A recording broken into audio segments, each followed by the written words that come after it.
सबैलाई जय मसीह। आज मानव अधिकार सृष्टिको रहस्य विश्वासीको अधिकार सम्बन्धी बाइबल अध्ययनमा पाल्नुभएका सबै गुरुबाहरू, अगुवाजनहरू, विश्वासी दाजुभाइ दिदीबहिनी अनि जवानहरू सबैलाई ख्रीष्ट येशूको नाममा अभिवादन।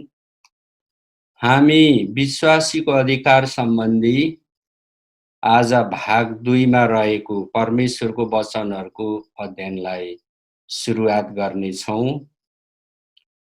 हामीहरू धेरै क्रिस्चियनहरू सामान्य र साधारण जीवन बिताइरहेका हुन सक्छौँ।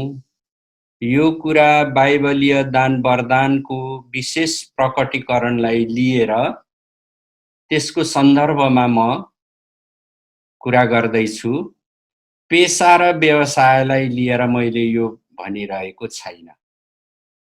अर्थात् चाहे हामी पेशा र व्यवसायको जीवनमा पनि साधारण जीवन जिइरहेको हौँ वा विशेष पहिचान बनाइरहेको हौँ वा उच्च स्थानमा त्यस क्षेत्रमा पुगेको हौँ, जेसुकै भए तापनि हामी सबैको निम्ति परमेश्वरले अधिकारहरू दिनुभएको कुरा हामीलाई थाहा हुन्छ, थाहा छ। कसरी थाहा छ भन्दा गुरुहरूले वा मानिसहरूले सिकाएको कारण होइन, परमेश्वरको वचनले नै हामीलाई यो कुराहरू भएको देखाउनु भएको छ। अब एकछिन हामी परमेश्वरको दान वरदानहरूको पक्षमा केही चर्चाहरू गर्नेछौँ। हाम्रो मुख्य ध्येय चाहिँ के हो भन्दा विश्वासीको अधिकार परमेश्वरले उहाँको वचनमा कसरी सुनिश्चित गर्नुभएको छ भन्ने कुरा परमेश्वरको वचनलाई लिएर बुझ्नु नै रहेको छ। अब यसो सामान्य अर्थमा हेर्दा विश्वासीको अधिकार छ भन्ने कुरा हामीलाई नलाग्नु सक्छ, अथवा लागे पनि त्यो त्यति धेरै टड्कारो आफैसँग भएको, त्यसले सबै परिस्थितिहरूमा काम गर्ने गर्छ नै भनेर हामीलाई त्यो प्रकारले हाम्रो हृदयले, हाम्रो समझले नलिएको पनि हुन सक्छ। अनि प्राय हामी के ठान्छौँ भन्दाखेरि क्रिस्चियन सेवकहरू जो परमेश्वरको मण्डलीको सेवकाईसँग सम्बन्धित छन्, चाहे वचन सुनाउनेहरू हुन्, चङ्गाईको काम गर्नेहरू हुन्, पवित्र आत्माको प्रकटीकरणद्वारा अचम्मको काम गर्नेहरू हुन्, अनि परमेश्वरका दासहरू जो प्रचार गर्छन्, हजारौं मानिसहरूमा जागरण उत्साह ल्याउँछन्, उनीहरूसँग पो विश्वासीसँग हुने अधिकार छ त। हामी त सामान्य मानिसहरू हौँ, हामी विश्वासीहरू मात्रै हौँ।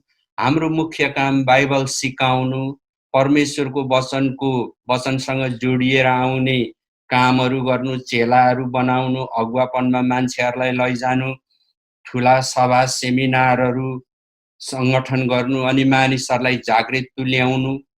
त्यसलाई हामीले एकदम व्यावसायिक रूपमा गरिरहेको छैनौँ, पेशेवर रूपमा गरिरहेको छैनौँ, त्यसलाई हामीले प्रमुखता दिएर काम गरिरहेको छैनौँ। हामी सामान्य विश्वासी हौँ भन्ने हामी धेरैलाई यो लागिरहेको हुन्छ। अब यसमा हामी परमेश्वरीय दान वरदानहरू पवित्र आत्माद्वारा हुन आउने प्रकटीकरण हो। कोही पनि विश्वासीलाई जे पनि दान वरदान छ, विशेषता छ, सिप छ, क्षमता छ, खुबी छ, हैन, त्यो के हो? परमेश्वरको दान वरदान हो। यो परमेश्वरको अनुग्रहमा, उहाँको इच्छा र योजनामा उहाँले आफ्नो सेवकहरू तयार पार्नलाई दिनुभएको हुन्छ। अनि त्यो सेवकहरूले गरेको कार्यले, त्यो सेवकहरूले गरेको प्रचारले, शिक्षाले, सेवकाईका विभिन्न विधाहरूमा, तहहरूमा उहाँहरूले गरेको कामहरूले के गर्छ भन्दा त्यसको उद्देश्य के हो भन्दा परमेश्वरको राज्य आउनु नै हो। जस्तो ठुलो वा सानो सभाहरूमा सुसमाचार प्रचार गर्नु, अनि तत्काल चङ्गाईको आश्चर्य कर्म गर्नु, पवित्र आत्माको शक्तिद्वारा मानिसहरू उपस्थित भएकोमा मानिसहरू ढल्नु, अगमबाणी बोल्नु, मानिसहरूको अवस्थाबारे आत्मिक हिसाबले थाहा गरेर उनीहरूलाई निर्माणको निम्ति, सुधारको निम्ति परामर्श दिनु, वचन दिनु, उनीहरूको परिस्थितिमा भएको गाह्रो साह्रो कठिनाइको बारेमा बताइदिनु, अनि त्यसबाट उम्किन के गर्नुपर्छ, प्रभुले के भन्नुहुन्छ भनेर परमेश्वरको सल्लाह दिनु, उत्साह दिनु, यो के हो? परमेश्वरको मण्डलीको क्रिस्चियन सेवकहरूले पुर्याउने सेवकाईको केही उदाहरणहरू। मण्डलीमा अगमबाडी बोल्नेहरू हुन्छन्, मण्डलीमा पवित्र आत्माद्वारा आश्चर्यको काम गर्नेहरू हुन्छन्, मण्डलीमा भएको बन्धनहरूलाई बेमेलहरूलाई हटाइदिने, परमेश्वरको शान्ति र छुवाइलाई ल्याउने मानिसहरू हुन्छन्। अनि हामी ठान्छौँ विश्वासीमा हुने अधिकार चाहिँ उसँग छ, हैन? विश्वासीसँग हुने अधिकार चाहिँ उसँग चाहिँ छ। हामी त साधारण मानिसहरू हौं, हामीलाई के अधिकार र? त्यस्तो हामी सोचिरहेको हुन्छौँ। वचनको शिक्षा दिनेहरू, दर्शन र सपनाको अर्थ खोल्नेहरू, हाम्रो कैयौं मण्डलीमा दाजुभाइ दिदीबहिनीहरूलाई परमेश्वरको आत्माले त्यो क्षमता दिएको हुन्छ। अन्य भाषा बोल्नेहरू, आत्मिक अगुवाई पाएर कसैलाई परामर्श दिनेहरू पनि मण्डलीमा धेरै हुन्छन्। अब हामीलाई यस्तो लाग्छ मण्डली वा मिसनको जिम्माको काम गर्नेहरू, अगुवाहरू, नेतृत्व गर्नेहरू, उनीहरू परमेश्वरको शक्ति पाएको, अधिकार पाएको मान्छे हुन्छन् भन्ने लाग्छ। अनि कसैले नयाँ योजना ल्याउने, अनि मानिसहरूलाई दर्शन र बोझमा अगाडि बढाउने, मानिसहरूलाई परिचालन गरेर नयाँ कामहरू गर्ने, अनि त्यो नयाँ कामहरूले हामी बाँचिरहेको समयको समाजलाई, समुदायलाई, देशलाई एउटा क्रिस्चियनहरूले गरेको कामको साक्षी र गवाही दिने, यी मानिसहरू, नेतृत्व गर्नेहरूसँग परमेश्वरको अधिकार छ। हामी त्यस्तै ठान्छौँ। अनि अब जस्तो कतिपय हाम्रो क्रिस्चियन सेवकहरूले प्रतिकूल अवस्थामा रहेर बसेर परमेश्वरको वचनको सेवकाई गरिरहनु भएको हुन्छ। कतिपय हाम्रो प्रभुको सेवकहरू त खेदो र सतावटमा परेर मृत्युसम्मको अवस्थामा पनि दरु उभिएर परमेश्वरको काम गरि नै रहनु भएको हुन्छ। अनि कति मानिसहरू छन् जो न्यायको पक्षमा बोल्ने, न्याय दिने कुराहरू अडिग रहेर बोल्ने। अनि हामीलाई यस्तो लाग्छ यस्तो कार्य गर्ने मानिसहरू चाहिँ परमेश्वरको अधिकार पाएका मान्छेहरू। उनीहरूसँग विशेष किसिमको अभिषेक छ, उनीहरूसँग विशेष किसिमको परमेश्वरको शक्ति छ, अनि विश्वासीको अधिकार चाहिँ तिनीहरूसँग छ भन्ने हामी विचार गर्छौं। हामीले जे विचार गर्छौं, जे सोच्छौं, त्यो अत्यन्तै साँचो कुरा हो, ठीक कुरा हो। विश्वासीको अधिकार उनीहरूसँग छ। तर कुरा चाहिँ यहाँ मात्रै आएर रोकिँदैन, यहाँ मात्रै आएर विश्वासीको अधिकार सिद्धिँदैन। यदि हामीले बाइबलमा परमेश्वरले हामीलाई थाहा गर्न दिनुभएको वचनहरू हेर्यौं, त्यसमा प्रार्थना गर्यौं, त्यसमा मनन गर्यौं भने यही थाहा पाउँछौं कि येशू ख्रीष्टलाई ग्रहण गर्ने, विश्वास गर्ने र मुक्ति पाउने बाटोमा हिँडेका सबै विश्वासी जनहरूलाई परमेश्वरले एक समान अधिकार दिनुभएको छ। त्यो अधिकार आत्मिक रीतिले हुँदै हुँदै हाम्रो मानविकी सामाजिक क्षेत्रसम्म, मानविकी प्राकृतिक भौतिक क्षेत्रसम्म त्यो अधिकार आइपुग्छ। हो कि? अब हाम्रो मण्डलीमा मात्रै नभएर संसारभरिकै मण्डलीमा सबै मान्छेहरू मिसनको काम गर्ने, पुजारीगिरीको काम गर्ने, प्रचारकको काम गर्ने, अन्य भाषा बोल्ने, दर्शन देख्ने, पवित्र आत्माद्वारा प्रकटीकरणको काम भनेको मानिसहरूलाई छुने वा ढाल्ने वा मानिसहरूले एउटा उत्तेजना ल्याउने, जागरण ल्याउने, सबैले त त्यो गर्नुहुन्न। अनि सबैलाई त्यो काम गर्न खाँचो पनि पर्दैन। सबै मानिसहरूले एउटा मात्रै काम गरे भने अर्को काम कसले गर्ने? सबै मानिसहरूले बजारमा अन्न मात्रै बेचे भने अन्न उत्पादन कसले गर्छ? सबैले अन्न उत्पादन गरे भने मानिसहरूलाई आँखाको रोगको उपचार गर्नुपर्ने हुन्छ। ती चिकित्सक र डाक्टरहरू, हस्पिटलहरू कहाँबाट पाउने? त्यही कुरा जो सारा पृथ्वीको मानिसहरूको जीवनमा छ, त्यही कुरा के हो? त्यसको उदाहरण परमेश्वरले मण्डलीमा नै राख्नु भएको छ। अनि संसारको निम्ति मण्डली चाहिँ सबै कुराहरूको उदाहरण हो र मण्डलीको निम्ति संसार चाहिँ सबै कुराहरूको उदाहरण होइन। परमेश्वरले मण्डलीमा जे कुरा तय गर्नुभएको छ त्यसै अनुसार संसारमा पनि सबै कुराहरू भइरहेको हामी पाउँछौँ। अब संसारभरि मण्डलीमा के छ? धेरै जसो मानिसहरू व्यावसायिक काममा संलग्न भएको हामी पाउँछौँ। त्यो व्यावसायिक काम के को निम्ति गरिन्छ भन्दा जीवनयापनको निम्ति गरिन्छ। जीवनयापनको निम्ति व्यावसायिक काम किन गर्नुपर्छ? यो कुरा परमेश्वरले सृष्टिमा राख्नु भएको छ। जब आदम र हव्वाले परमेश्वरको अनाज्ञाकारिता गरेका थिएनन्, त्यो समयसम्म आदम र हव्वाको जीवनको सबै पक्षमा परमेश्वरको पूर्णतः संरक्षण, सुरक्षा र आपूर्ति थियो। भन्नुको अर्थ जे पनि चाहिन्थ्यो परमेश्वरले दिनुहुन्थ्यो। तर जब उनीहरूले परमेश्वरको विरुद्ध अनाज्ञाकारिता गरे, तब परमेश्वरले उनीहरूलाई अदनको बगैँचाबाट बाहिर निकालेर के भन्नुभयो? पृथ्वीले तिमीहरूको निम्ति काँडा र ढुङ्गाहरू जन्माउँछ, तिमीहरूले आफ्नो निधारको पसिना बगाएर आफ्नो जीवन यापन गर्नेछ। पुरानो नियममा के भनेको छ? काम नगर्नेले त खानै नखाओस्। कति चर्को रहेछ तपाईँ। परमेश्वरको व्यवस्था के छ? अपरिहार्य छ।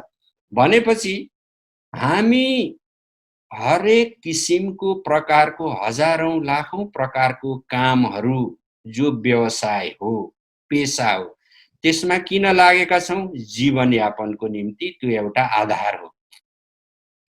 त्यो केवल जीवनयापनको निम्ति मात्रै होइन, तर जीवनयापनको काममा हामी लाग्दै गर्दा तपाईँ र मैले गर्ने पेशाले, कामले, व्यवसायले, सेवकाईले अनि सेवकाईका विभिन्न कामहरूले परमेश्वरको इच्छा पुर्याउने, परमेश्वरको राज्य मानिसहरूको बीचमा आउने, देखिने कुरो हुनको निम्ति परमेश्वरले ती सबै हजारौं लाखौं किसिमको व्यवसाय पेशाहरू दिनुभएको छ।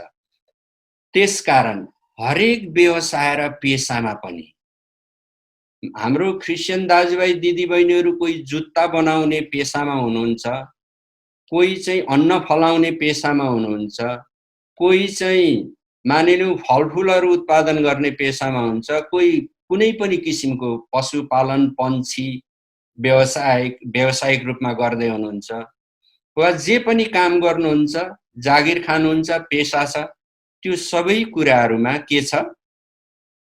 विश्वासीको अधिकार रहेको हुन्छ।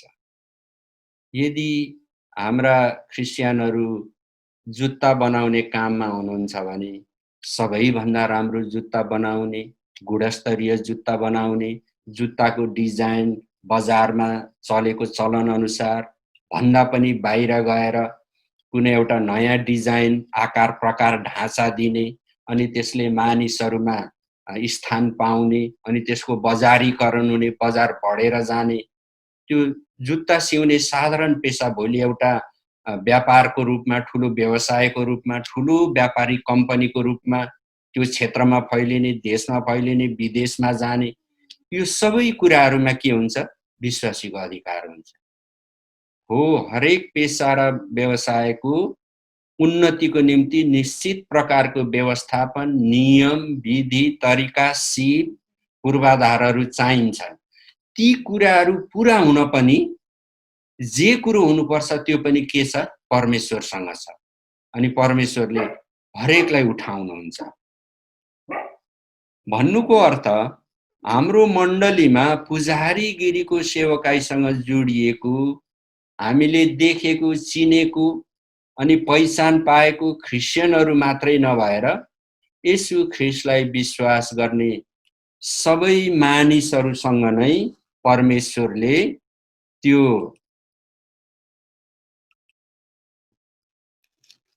अधिकारलाई राखिदिनु भएको हुन्छ। त्यसै कारण ख्रिस्चियन विश्वासीहरूले चाहिँ परमेश्वरको अधिकारलाई जानेर उनीहरूले उन्नति प्रगति गर्न सक्छन्। यो एउटा पक्ष भयो, हैन? अब विश्वासीको अधिकार भन्नाले ख्रिस्चियन सेवकले, पुजारीगिरीसँग जोडिएको सेवकले मात्रै पाउने होइन, तर सबै येशूलाई विश्वास गर्ने मानिसहरूले पाउने अधिकार हो।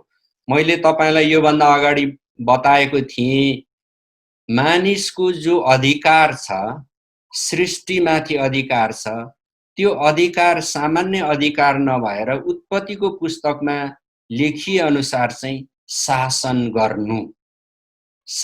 गर्ने शासकीय अधिकार छ। परमेश्वरले सृष्टिमा पृथ्वी र सबै कुराहरू बनाइसकेपछि ती थोक वस्तुहरूमाथि परमेश्वरले मानिसलाई शासन गर्ने अधिकार दिनुभयो।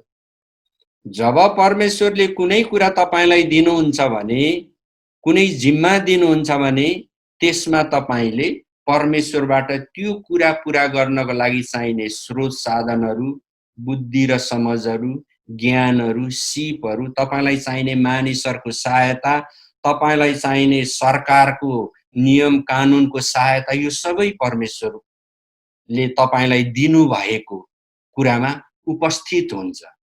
त्यो कुरा त्यसैसँग गाँसिएको हुन्छ। त्यो कुरा तपाईले बेग्लै पाउनको निम्ति पिरो लिनुपर्ने, चिन्ता फिक्री गर्नुपर्ने, त्यो कसरी हुन आउँछ भनेर सोच्नुपर्ने हुँदैन। यदि तपाईलाई परमेश्वरले सेवकाई दिनुभएको छ, परमेश्वरको मण्डलीको सेवकाई, त्यो जुनसुकै प्रकारको होस्, सेवकाई भन्नाले मण्डलीमा पास्टरको मुख्य जिम्मा पाउनु मात्रै सेवकाई होइन, हर प्रकारको सेवकाई हुन्छ। यदि तपाईले त्यो सेवकाई पाउनु भएको छ भने अनि त्यो चाहिँ परमेश्वरको इच्छा हो, त्यो इच्छा तपाईको जीवनमाथि परमेश्वरले प्रकट गर्नुभएको छ भने अब त्यो सेवकाई चल्नु, टिक्नु तपाईको अधिकार छ। तपाईले त्यसमा अधिकार पाउनु भएको हुन्छ। यसको अर्थ यो होइन कि तपाईलाई कुनै कठिनाई आउँदैन, चर्को घाम लाग्दा तपाईको जिउ टाउको तात्तिँदैन, अनि हिउँ पर्दाखेरि अनि पुस माघको सिरेटो चल्दा तपाईलाई कठ्याङ्ग्रिँदैन, यो होइन प्रियहरू, त्यो त हुन्छ नै। यो भनेको के हो? विश्वव्यापी सार्वभौमिक नियमहरूमा सबैको निम्ति हुने कुराहरू हो। तर यदि तपाईलाई सेवकाईमा परमेश्वरले बोलाएको हो भने सबै दुःख, कष्ट, प्रतिकूलताबाट तपाई जोगिनुहुन्छ।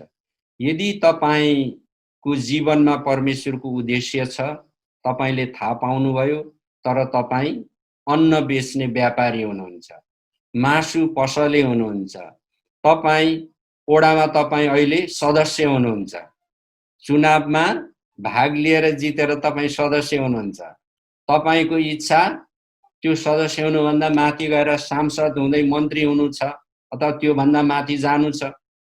मैले एकजना भाइ भेटेको थिएँ, उहाँ अदालतमा काम गर्नुहुन्थ्यो। उहाँको इच्छा, सपना, उहाँको प्रार्थना के हो? न्यायाधीश हुनु हो। जिल्ला अदालतको मात्रै न्यायाधीश हुनु होइन, सर्वोच्च अदालतसम्मकै न्यायाधीश हुनु।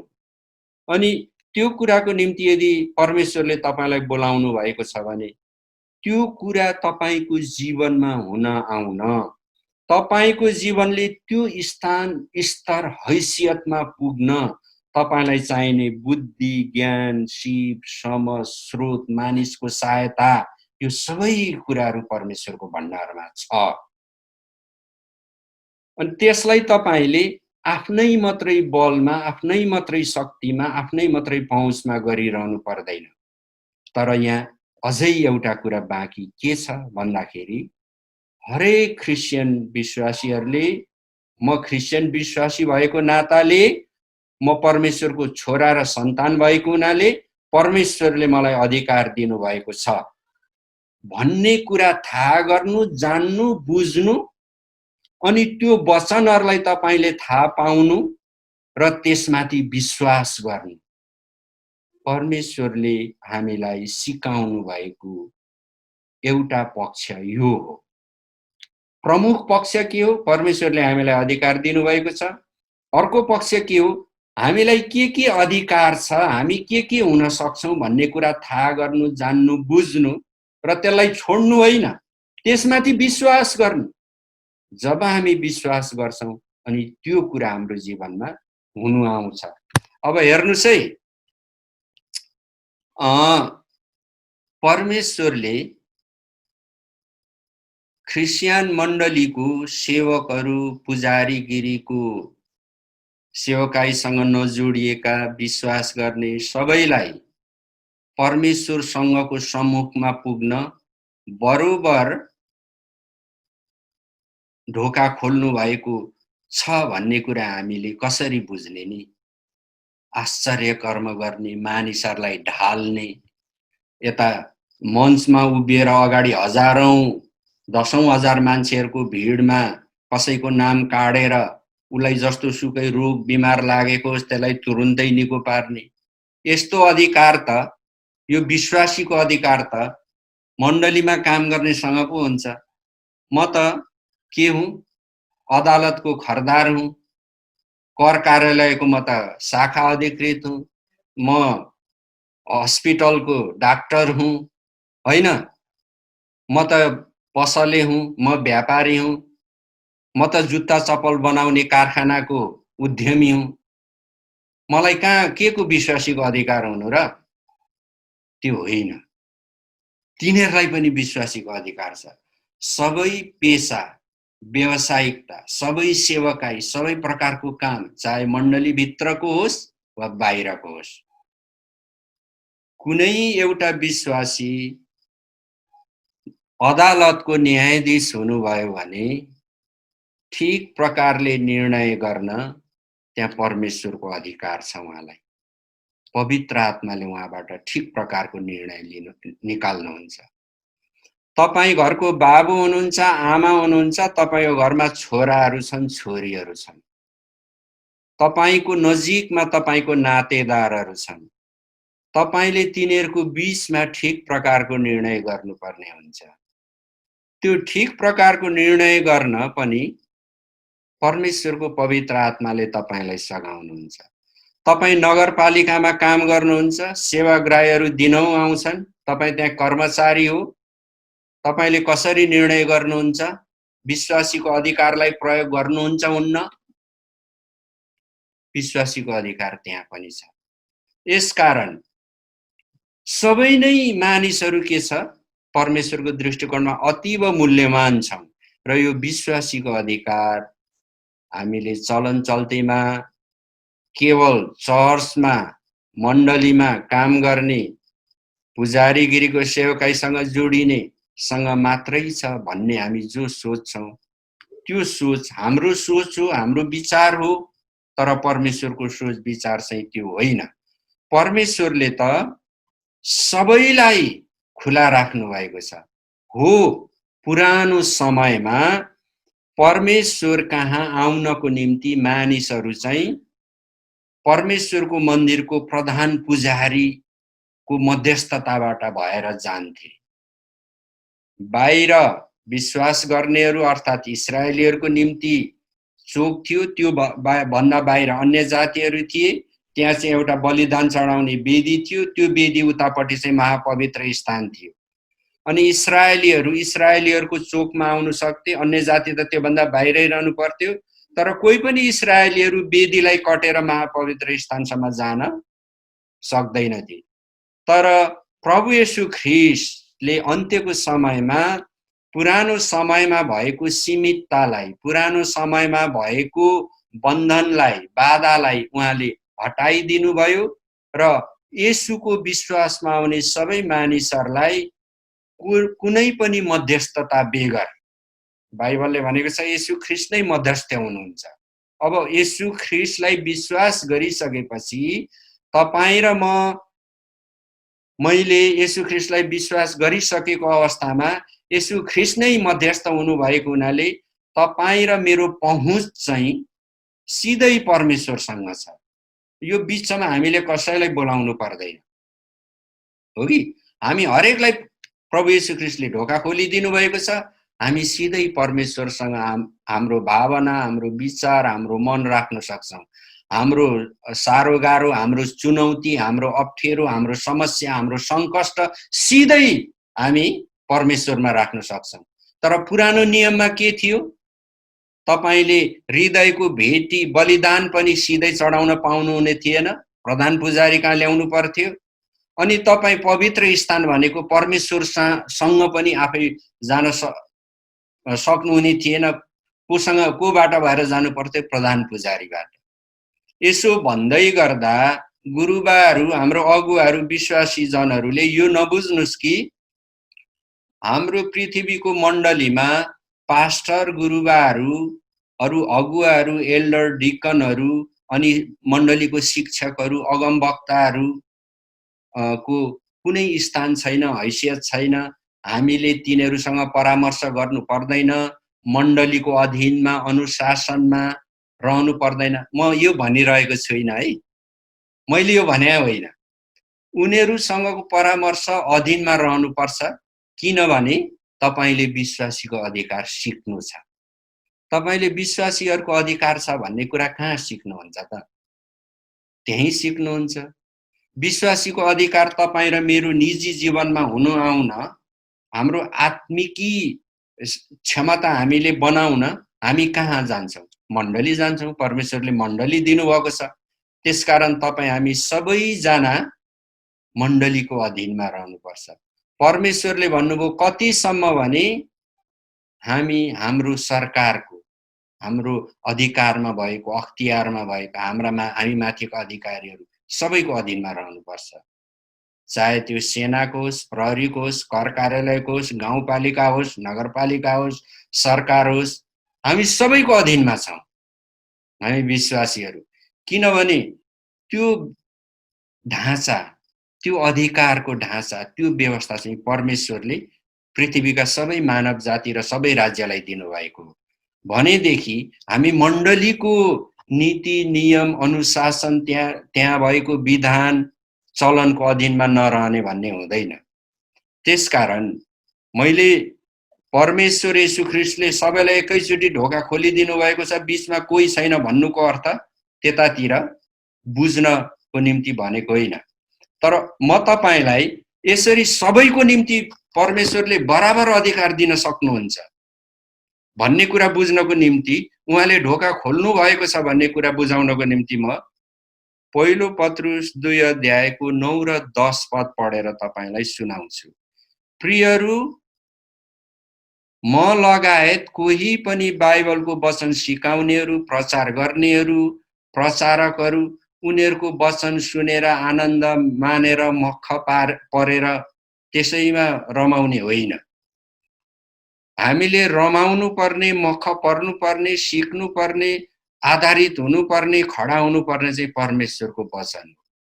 परमेश्वरको वचनको प्रचारमा हामी आधारित रहनुपर्छ र प्रचार गरिएको कुरा परमेश्वरको वचनसँग मेल खान्छ खाँदैन त्यो हामीले बुझ्नुपर्छ। अनि के भनेको छ बाइबलमा?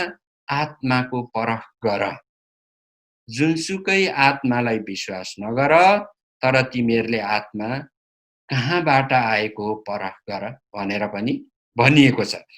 आत्माको परख गर्ने को हौ? तपाईं र म सबै हौ। अब म तपाईलाई त्यो वचन सुनाउँछु। पहिलो पत्रुस 2 अध्यायको 9 र 10 पद। तपाईले यो पदलाई चाहिँ नबिर्सिनुहोस्। यहाँ लेखिएको छ, तर तिमीहरू त चुनिएका वंश, राजकीय पुजारी गिरी, पवित्र जाति, परमेश्वरका निजी प्रजा हौ। उहाँले तिमीहरूलाई अन्धकारदेखि उहाँको उदेकको ज्योतिमा ल्याउनु भयो, ताकि तिमीहरू उहाँको आश्चर्यपूर्ण कार्यहरूको घोषणा गर्न सक। एकपल्ट तिमीहरू प्रजा थिएनौ, तर अब तिमीहरू परमेश्वरका प्रजा भएका छौ। एकपल्ट तिमीहरूले कृपा पाएका थिएनौ, तर अब तिमीहरूले कृपा पाएका छौ। आमेन। हेर्नुहोस् यहाँ के भनेको छ, येशू ख्रीष्टले चाहिँ तपाईँ र म भनेको हामी सबै येशूलाई विश्वास गर्नेहरूलाई के भन्नुभएको छ, चुनिएको वंश। अब्राहमको वंश परम्परामा अब्राहम चाहिँ राजकीय हैसियत र स्थानको व्यक्ति हुनुहुन्थ्यो। अनि त्यो राजकीय स्थान र हैसियतको वंशमा तपाईँ र म चाहिँ चुनिएका वंश हौँ। किन भन्दा परमेश्वरले के भन्नुभयो, तँबाटै म पृथ्वीका जाति जातिहरूलाई आशिष दिन्छु। तपाईँ र मैले जीवनमा पाएको आशिष, पाउने आशिष परमेश्वरले अब्राहमको वंश जो राजकीय हैसियतमा हुनुहुन्थ्यो उहाँबाट दिनुभएको। परमेश्वरले अब्राहमलाई बोलाउनु भन्दा अगाडि अब्राहम जुन देशमा हुनुहुन्थ्यो त्यहाँ उहाँ के हुनुहुन्थ्यो, पितामह हुनुहुन्थ्यो। त्यो देशको सबैभन्दा मुख्य मान्छेलाई राजा भनेर भनिएको त्यतिखेर चलन थिएन, तर उहाँ राजाको स्थानमा हुनुहुन्थ्यो। त्यसैले अब्राहमले तपाईँ र अब्राहमको वंशद्वारा तपाईँ र मलाई परमेश्वरले के कुन स्तरमा हेर्नु भएको छ भन्दाखेरि राजकीय स्तरमा हेर्नु भएको छ। अब यो हामी धेरजसो प्रायजसो हामी सबै कुराहरूलाई हामी बाँचिरहेको समयको मानविकी सांसारिक चाल अवस्था परिस्थितिबाट हेर्छौँ। त्यसरी हेर्दाखेरि तपाईले आफूलाई राजकुमार देख्नुहुन्न, राजकुमारी देख्नुहुन्न, हैन? तपाईलाई तपाईको दिमागमा ठुलो तर्क आउँछ, संसारभन्दा ठुलो तर्क आउँछ, म कसरी राजकुमार, म कसरी राजकुमारी, हैन? मसँग के को अधिकार? संसारको दृष्टिकोणमा तपाईँ र म त्यो ठाउँमा आउँला, तर परमेश्वरले तपाईँ र मलाई पुर्याउन खोज्नु भएको ठाउँ चाहिँ विश्वासीको अधिकार पाउनु। अहिले हामी परमेश्वरको वचन लिएर त्यसको चाहिँ चर्चा गरिरहेछौँ। अहिले हामी हाम्रो आँखा र संसारको आँखामा के छौँ को हौँ त्यसमा छैनौँ। हामी अहिले केमा छौँ, परमेश्वरको आँखामा उहाँले हामीलाई के देख्नु भएछ त्यसमा चाहिँ छौँ हामी अहिले। त्यो चाहिँ हाम्रो चर्चाको सरोकार हो। राजकीय पुजारीगिरी। पुरानो जमानामा कोही पनि परमेश्वरको वेदीमा सिधा जान सक्दैन थियो, प्रधान पुजारीबाट जान्थ्यो। अहिले तपाईँ सिधा जान सक्नुहुन्छ, सिधै परमेश्वरलाई बलिदान चढाउन सक्नुहुन्छ, सिधा प्रार्थना गर्न सक्नुहुन्छ। पुरानो जमानाको प्रार्थनाहरू प्रधान पुजारीले पवित्र वेदीमा पवित्र स्थानमा लानुहुन्थ्यो, अहिले त्यो गर्नु पर्दैन। हामी अहिले पवित्र पूजा राजकीय पुजारीगिरी भएको छौँ। अनि प्रभुले हामीलाई पवित्र जाति भन्नुभएको छ, परमेश्वरको निजी प्रजा भन्नुभएको छ। अनि 10 पदमा के लेखेको छ, अहिले हामी प्रजा हौँ र पहिला चाहिँ हामीले कृपा पाएको थियौँ न, अहिले चाहिँ कृपा पाएको छौँ। पहिला किन कृपा पाएको थियौँ न, व्यवस्था हुँदाखेरि, विधिहरू हुँदाखेरि कसैले कुनै किसिमको पाप गर्यो भने त्यसको दण्ड कुनै प्रकारले आउँथ्यो। छिटो ढिलो धेरै पछि तेस्रो पुस्तामा, दोस्रो पुस्तामा, चौथो पुस्तामा आउँथ्यो। तर अहिले चाहिँ तपाईले पुस्तैनी श्रापहरूलाई हटाउन सक्नुहुन्छ। तपाई प्रभुमा आउनु भन्दा तपाईको जीवन जे थियो, जे खराब थियो, त्यो खराबीले तपाईको छोरा नातिहरुमा पछ्याउँछ, अहिले पनि पछ्याउँछ। तर तपाई र मैले पाएको कृपा चाहिँ यहाँ के हो, अब तपाई खडा हुनुहुन्छ येशूको नाउँमा र तपाईमा भएको भूल गल्तीको श्रापहरु पापहरु अब तपाईको छोरा र नातिमा जाँदैन, त्यो तपाईको अधिकार हो। पहिला हामीले कृपा पाएको थियौं न, अहिले त्यो कृपा पायौं। प्रियहरु, यदि तपाईको जीवनमा त्यस्तो केही छ, लागेको छ जो चाहिँ पुस्तैनी श्रापहरु आएको छ, वा तपाई आफैले गर्नुभएको कामबाट पनि तपाईको सन्तानमा दर सन्तानमा श्रापहरु जान्छ, त्यसको परिणामहरु त्यहाँ जानेवाला छ भन्ने लाग्छ भने तपाई खडा हुनुहोस्, त्यो श्रापलाई तपाईको छोरा छोरी श्रीमती तिनका पनि छोरा छोरीबाट हटाउन सुरु गरिहाल्नुस् येशूको नाउँमा। पुरानो समयमा प्रधान पुजारीले तपाईको प्रार्थना र बलिदान पवित्र स्थानमा लाँदा पनि त्यो हुँदैन थियो। त्यो हुँदैन थियो। त्यो पाप र श्रापको परिणामहरू चाहिँ पुस्तै नै देखा पर्थ्यो। कम्तीमा पनि मैले थाहा पाए अनुसार त्यो पाप र श्राप 800 वर्षपछि पनि देखा परेको छ। त्यतातिर म जान्न। त्यो बताउन, त्यो कुरा बुझाउन मलाई अर्को 1 घण्टा बेग्लै लाग्छ। म त्यो कुनै समय बुझाउँछु। तर अहिले त्यो हुँदैन प्रियहरू। तपाईं येशू ख्रीष्टमा भएको हुनाले तपाईंमाथि भएको पाप र श्राप चाहिँ हामीले कृपा पाएको छौं येशूमा, अब उता जाँदैन। हो कि? त्यसो हुँदाखेरि मण्डलीमा आउने, येशूलाई विश्वास गर्ने, शिक्षित, अशिक्षित, कम शिक्षित, उच्च ओहदाको काम गर्ने, न्यून ओहदाको काम गर्ने, नाम भएका, नामै नभएका, आर्थिक, सामाजिक, राजनीतिक हैसियतको स्तरमा, हैन? चाहे जतिसुकै न्यून सीमान्तकृत हौं, हामीलाई कसैले नचिनोस्, तर हामीलाई परमेश्वरले चिन्नु भएको छ, येशू ख्रीष्टले चिन्नु भएको छ, अनि विश्वासीको अधिकार उसँग छ।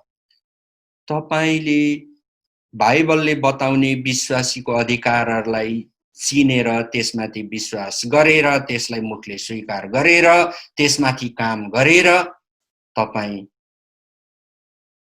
तपाईको छिमेकीले, तपाईको समुदायले, तपाईको मण्डलीले, तपाईको कामको क्षेत्रमा भएका व्यावसायिक मानिसहरूले चिन्ने स्थान र हैसियतसम्म आउन सक्नुहुन्छ।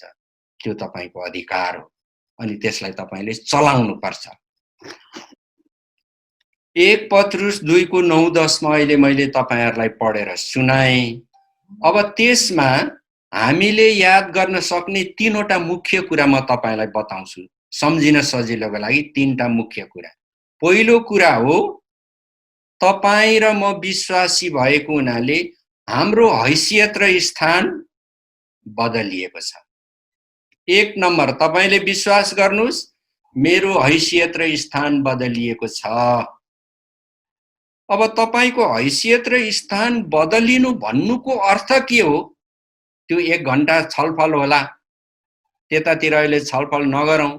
म तपाईलाई छोटकरीमा भन्छु, तपाईको जीवनको इच्छा के छ? तपाई के हुन चाहनुहुन्छ? के प्राप्त गर्न चाहनुहुन्छ? हैसियत र स्थान भनेको त्यही हो। तपाई साग बेच्ने व्यापारी हो भने तपाई के चाहनुहुन्छ? एउटा ठूलो शहरमा धेरै फ्रिजहरू राखेर चिस्यान गर्ने स्थानहरू भएको ठाउँ लिएर एउटा ठूलो कोठामा, ठूलो गोदाममा सबै प्रकारको सागसब्जीहरूलाई ताजा राखेर ग्राहकहरूलाई पठाउन सक्ने हैसियत होस् भन्ने तपाईको इच्छा चाहना हुन सक्छ। तपाई एउटा विद्यार्थी हो, तपाई के विषय पढ्दै हुनुहुन्छ? अर्थशास्त्र, रसायनशास्त्र, भौतिक शास्त्र, कानुन अथवा वाणिज्य व्यापार, बिजनेस के पढ्दै हुनुहुन्छ? तपाईको जीवनमा इच्छा के छ? तपाई के एकजना मण्डलीको पास्टर हो, प्रचारक हो? तपाईको जीवनको ध्येय र लक्ष्य के हो? तपाईले त्यो हैसियत, त्यो स्थान तपाईले निश्चय पाउनुहुन्छ। अब तपाईले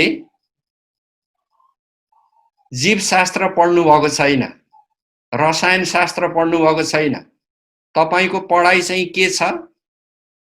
अर्थशास्त्रको छ भनेदेखि तपाईले डाक्टर हुने सपना देख्नु, त्यो स्थान पाउने सपना देख्नु त मिलेन, हो कि होइन? म विश्वासीको अधिकार प्रयोग गरेर म डाक्टर हुनु पर्यो, किनभने डाक्टर अहिले रोगीहरूको संख्या बढिरहेको छ। डाक्टरहरूले एकदम डाक्टरको कमाइ पो धेर रहेछ।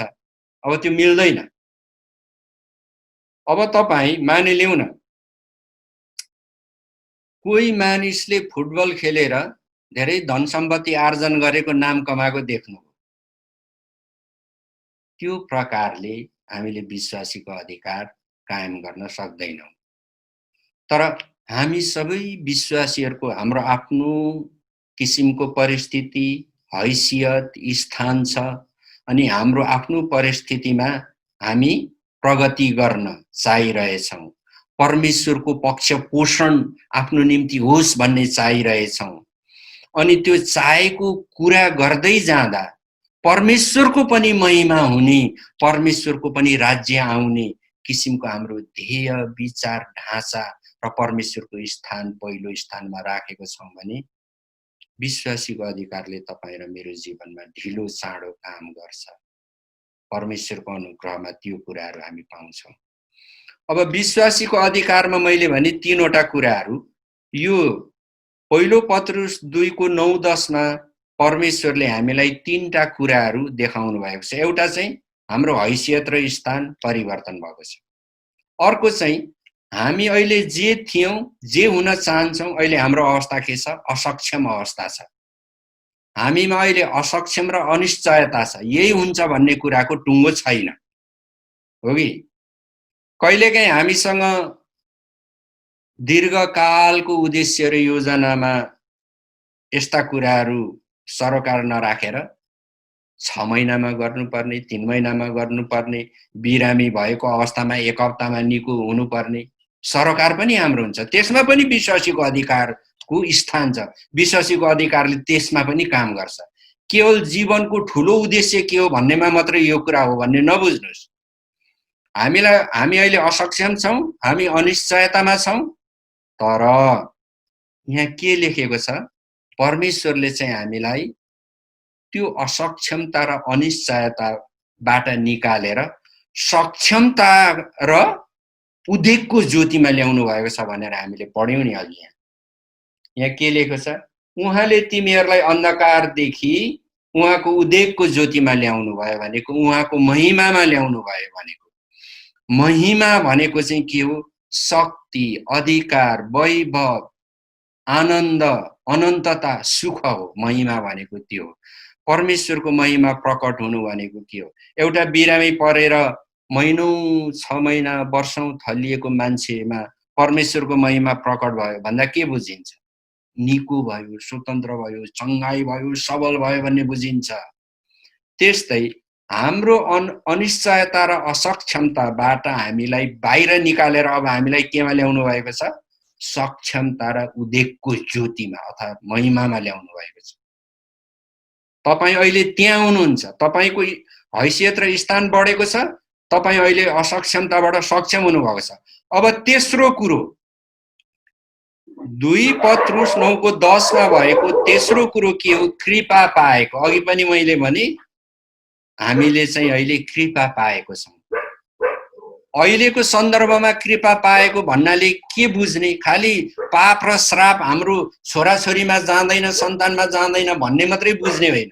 अब म तपाईलाई बुझाउँछु। यहाँ अहिले तपाईको परिस्थितिमा कृपा पाउनु भनेको के हो भन्दाखेरि तपाईसँग जुन मानवीय ज्ञान छ, शिक्षा छ, तपाईसँग जुन स्रोत साधनहरू छ अर्थात् धन सम्पत्ति छ, मानिसहरूको सहयोग छ, अनि तपाईले कुनै पनि कुरा प्राप्त गर्नको निम्ति तपाईको जुन पहुँच छ नि, पहुँच भन्नाले अधिकारीहरूसँग, ठुलो मान्छेहरूसँग, शक्तिलाई चलाउने किसिमको मान्छेहरूसँग चिनजान अनि व्यवहार अनि त्यो सम्बन्ध जो छ त्यो के छ?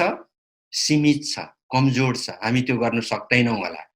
तर परमेश्वरको कृपा पाएको हुनाले हाम्रो आफ्नै ज्ञान, शक्ति, स्रोत साधनले जे गर्न सकिन्छ र जे गर्न सकिँदैन थियो, अब परमेश्वरको कृपा हामीसँग भएको हुनाले हाम्रो जीवनको लक्ष्यमा, हाम्रो जीवन प्रभुमा भएको हुनाले त्यो सबै कुराहरू समाधान हुनेवाला छ। त्यो सबै कुराहरू हुनेवाला छ जो हामीले हाम्रो शक्तिले गर्न सक्दैनौं। त्यो के हो? कृपा हो। अहिले तपाईको परिस्थिति के छ? के तपाईँ आर्थिक अभावमा हुनुहुन्छ? के तपाईको व्यवहारहरू मिलेको छैन? के तपाईको परिवारमा कलह छ? यो कुरामा परमेश्वरको कृपा तपाईसँग छ। तपाईले परमेश्वरको कृपा मसँग छ, मेरो समस्याहरू निराकरण हुन्छ, म परमेश्वरको अधिकार पाएको जन हो भनेर तपाईले त्यो कुरा विश्वास गर्नुपर्छ। मान्नुपर्छ, मानिलिनुपर्छ, त्यसलाई घोषणा गर्नुपर्छ। अनि यो चाहिँ परमेश्वरले दिएको तौर तरिका हो। अहिले म जे भन्दैछु यो मेरो तरिका होइन, यो परमेश्वरको तरिका हो। यो परमेश्वरको तरिका हो कि होइन भन्ने कुरा पनि म तपाईलाई बताउने छु। अब परमेश्वरले 1 पत्रुस 2:9 र 10 मा तपाईँ र मलाई जो तीनवटा कुरा दिनुभयो नि, हैसियत र स्थान, असक्षमताबाट सक्षमता, अनि हाम्रो शक्ति, ज्ञान, बुद्धि, विवेक, हाम्रो नाता गोता, हाम्रो परिचय, हैसियतले गर्न नसक्ने ठुलो काम गर्न सक्नु, हुन आउनु, हाम्रो निम्ति हुन आउनु, कृपा पाएको। परमेश्वरले यो तीनटा कुरा हामीलाई दिनुभएको छ। यो तीनवटा कुरा किन दिनुभएको त? परमेश्वरको इच्छा के छ भन्दा यहाँ के लेखेको छ म पढ्छु। ताकि तपाईँ र मैले उहाँको आश्चर्यपूर्ण कार्यहरूको घोषणा गर्न सक। परमेश्वरले यो विश्वासीको अधिकार जो तपाईँ र मलाई दिनुभयो, किन दिनुभयो भन्दा परमेश्वरको सामर्थ्यमा हामी गवाह हुनको निम्ति, साक्षी हुनको निम्ति र त्यो मण्डलीलाई अनि समुदायलाई अनि अरूहरूलाई बताउनको निम्ति त्यो आश्चर्य काम जो हाम्रो शक्तिले गर्न सकेको थिएन, जो परमेश्वरको शक्तिले हाम्रो जीवनको निम्ति भयो, त्यो हामीले अरूहरूलाई बताउनको निम्ति परमेश्वरले यो दिनुभएको, यो तीनवटा कुरा दिनुभएको हो कि। अनि के भनेको छ यहाँ? आश्चर्य कर्मको घोषणा गर्न सक, आश्चर्य कर्मको घोषणा गर्न सक हो। यो आश्चर्य कर्मको घोषणा गरेर हामीले परमेश्वरको गवाही साक्षी दिनको निम्ति विश्वासीलाई यो दिएको छ। अब यो आश्चर्य कर्मको घोषणा जो हामी गर्न सक्छौं नि, अब हाम्रो जीवनमा यो तीनवटा कुरा हुन आउँछ चाहिँ कसरी त? त्यो त अझै बाँकी नै छ। के बाइबलको वचनमा लेखिएको छ भन्दैमा अनि हामी ख्रिस्चियन भइसकेपछि यो आफसे आफ सरासर हुन आउने हो त? यो त्यसरी हुन आउँदैन प्रियहरू। तपाईँ र म विश्वासी हौं। विश्वासी हुनुको अर्थ परमेश्वरको हृदय हामीसँग छ। पहिलो कोरन्थी 13 पदमा परमेश्वरको हृदय, पिताको हृदयको बारेमा लेखिएको छ। त्यहाँ के लेखेको छ भन्दा विश्वास, आशा र प्रेम। विश्वास, आशा र प्रेममा चलखेल गर्नु के हो? परमेश्वरको हृदयबाट काम गर्नु। अनि त्यो हृदय तपाईँ र ममा छ। अनि हाम्रो आधार के हो? विश्वास हो, आशा हो, अनि प्रेममा चलेर त्यो प्राप्त गर्ने। परमेश्वरले जो आश्चर्य कर्मको घोषणा गर्न सक भनेको छ नि, त्यो आश्चर्य कर्मको घोषणा गर्न सक्नु चाहिँ हामी विश्वासमा, आशामा र प्रेममा चल्नुपर्छ। अब यो विश्वास, आशा र प्रेम भनेको के हो? यो कुरो पनि हामीले बुझ्न खाँचो छ। अब हरेक विश्वासीहरूको जीवनमा विभिन्न किसिमको परिस्थितिहरू आउँछ, हामीलाई खाँचो पर्छ। हाम्रो सरोकार हुन्छ, कहिले छोरीको बिहे गर्ने सरोकार, कहिले छिमेकीले बारी मिची दिएकोमा न्याय पाउने सरोकार, कहिले कुनै काम गर्नुपर्ने हुन्छ, चुनौती आउँछ। तपाईँ कुनै व्यापार सुरु गर्नुहुन्छ, अरू सङ्गी व्यापारीहरूले तपाईँको विरोध गर्लान्, तपाईँको बारेमा नकारात्मक कुराहरू भनिदेलान्, त्यो तपाईले सामना गर्नुपर्ने चुनौती हो। यस्तो कुराहरू हुन्छ नै। अनि परमेश्वरको सेवकाई गर्नेहरू, मण्डलीको सेवकाई गर्नेहरू, गुरुबाहरू, प्रचारकहरू, मिसनको सेवकहरू, यो सबैले सेवकाईको क्षेत्रमा अझै चुनौती आउँछ। अनि परमेश्वरको सेवकाई गर्नेहरूले त अरू पेशा र व्यवसायको व्यावसायिकतामा जानेहरूले भन्दा पनि बढी चुनौती भोग्नु पर्ने हुन्छ। किनभने त्यो चाहिँ के हो? परमेश्वरको एकदमै प्रत्यक्ष, त्यसलाई नेपालीमा के भन्ने? त्यो चाहिँ अंग्रेजीमा त्यसलाई हटलाइन भन्छ। हटलाइन, एकदम प्रत्यक्ष, एकदम सिधै सरोकार राख्ने। त्यसै कारणले मण्डलीमा काम गर्ने सेवकहरू, परमेश्वरको मिसनको सेवकाईसँग जोडिएका मानिसहरू अरू मानिसहरूले भन्दा धेरै ठोक्किनु पर्ने, चोट पाउनु पर्ने, कुडिनु पर्ने, चुनौती भोग्नु पर्ने, संयम गर्नुपर्ने, धैर्य भोग्नु पर्ने, अनि परीक्षाहरू अनि चुनौतीहरू धेरै नै भोग्नुपर्छ। किनभने यो चाहिँ के हो? परमेश्वरको सेवकाई हो। अनि यदि तपाईँ र मैले यी सबै कुराहरूलाई गुज्रेर खडा रहन सक्यौँ भने तपाईँ र मैले पाउने जीवनको भाग पनि बेग्लै नै छ। त्यो भाग मैले संसारमा पाउने थोक वस्तुको हिसाबले अहिले यहाँ भनेको होइन। अब परमेश्वरको इच्छा चाहिँ के भयो? उहाँले दिनुभएको स्थान हैसियतलाई थाहा गरेर विश्वास, आशा र प्रेममा चलेर विजयी हुनु। तपाईँ जीवनमा विजयी हुनु। विजयी हुनको लागि तपाईँ र मैले अधिकार थाहा पाउनुपर्छ, हो कि? अधिकार थाहा पाउनु भनेको अघि मैले वचनमा तपाईँलाई बताएँ। परमेश्वरले के भन्नुभयो? 1 पत्रुस 2:9-10 मा त्यहाँ दुईटा पक्षको कुरा गरिएको थियो। एउटा स्थान, हैसियत र कृपा पात्र हौं हामी, अनि हामीसँग जोडिएको अर्को पक्ष के हो? विश्वासीले चलाउने अधिकार चलाएर उपभोग गरेर हामी विजयी जीवन जिउनु परमेश्वरको अर्को पक्ष हो कि? अब पहिलो पक्षमा उपलब्ध हैसियत, स्थान र कृपा कसरी पाइन्छ भन्दाखेरि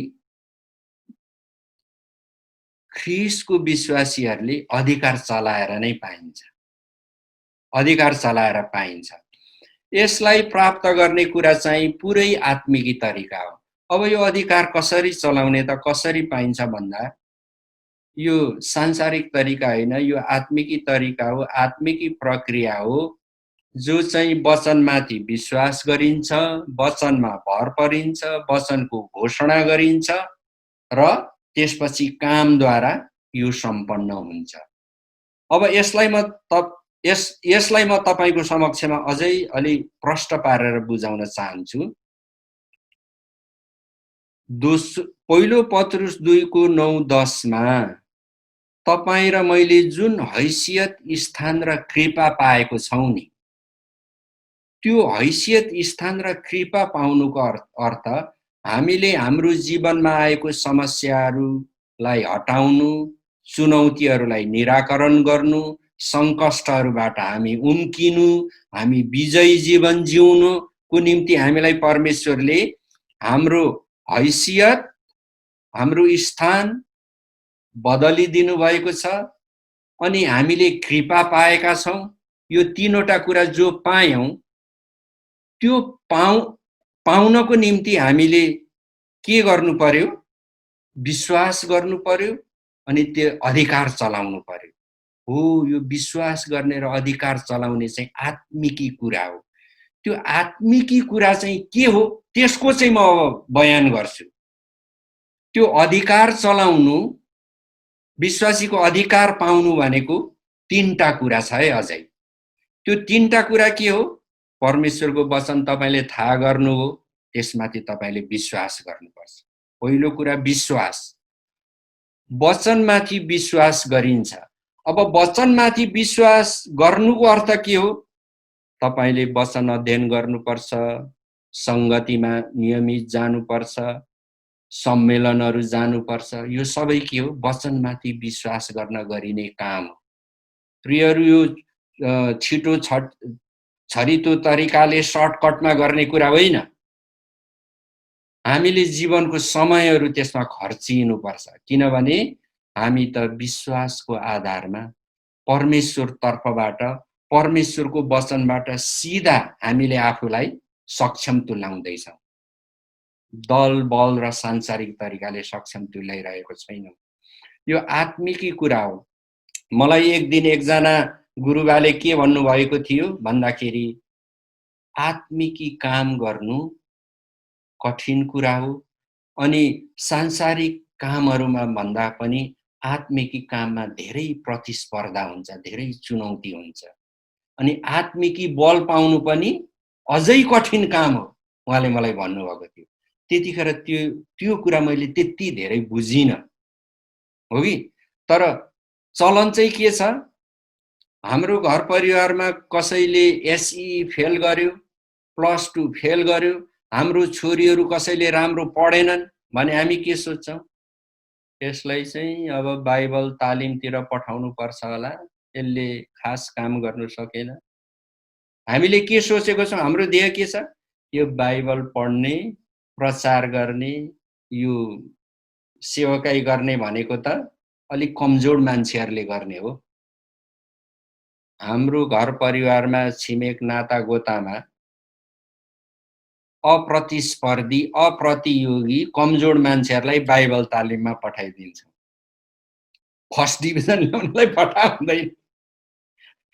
यो मानिसहरूले सामान्यतः विश्वास गरेको कुरा, यो पनि विश्वासको एउटा रूप हो। हामीले यहाँ सुधार गर्नुपर्छ प्रियहरू। यदि तपाईको हृदयले यो कुरालाई यसरी लिएको छ भने सुधार गर्नुपर्ने कुरा हो। परमेश्वरको कुरा चाहिँ दोस्रो तेस्रो स्थानको अनि निकम्माहरूले गर्ने कुरा होइन, हो कि? त्यसो हुँदा विश्वास गर्नु भनेको के हो? वचन सुन्यो, विश्वास गरे, यो होइन।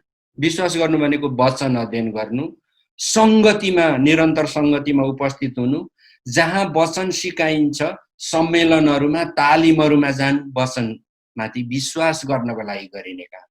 वचनमाथि यसै झट्टै विश्वास आउँदैन। अब अर्को छ, त्यो भयो मानिसहरूसँग मिलेर सिक्ने र गर्ने काम। अब अर्को के छ? परमेश्वरसँग गर्ने काम। त्यो के हो? परमेश्वरसँग बोल्नु, प्रार्थना, उपवास। त्यो व्यक्तिको निजी कुरा हो। तपाईले प्रार्थना गर्नुस्, उपवास बस्नुस्, तपाईसँग अहिले त्यो टट्टु घोडा मात्रै छ, हात्ती पाउनको लागि प्रार्थना गर्ने होइन। तपाईसँग अहिले घर छैन, घर पाउनको लागि प्रार्थना गर्ने होइन। तपाईले प्रार्थना गर्ने, उपवास बस्ने भनेको वचनमाथि तपाईको विश्वास, वचनमाथि तपाईको विश्वास बढाउन तपाई प्रार्थना गर्नुस्, उपवास बस्नुस्। निजी रूपमा कुनै पद पाउनु प्रार्थना गर्ने र उपवास बस्ने होइन। वचनमाथि तपाई र मेरो विश्वास हुन हामीले प्रार्थना गर्नुपर्छ, उपवास बस्नुपर्छ।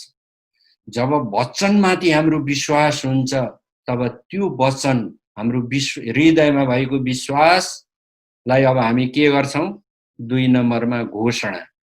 पहिलोमा विश्वास, दोस्रोमा घोषणा। घोषणा भनेको के हो? तपाईको हृदयमा भएको विश्वासलाई तपाईको मुखबाट बोलेर मानिसहरूको कानमा पुर्याउनु। 1 जना मान्छे भएको ठाउँमा पुर्याउनुस्, 10 जना भएको ठाउँमा पुर्याउनुस्, अनि मिटिङ बसेको ठाउँमा पुर्याउनुस्। तपाई अध्यक्ष हुनुहुन्छ होला, सचिव, कोषाध्यक्ष, सदस्य हुनुहुन्छ होला।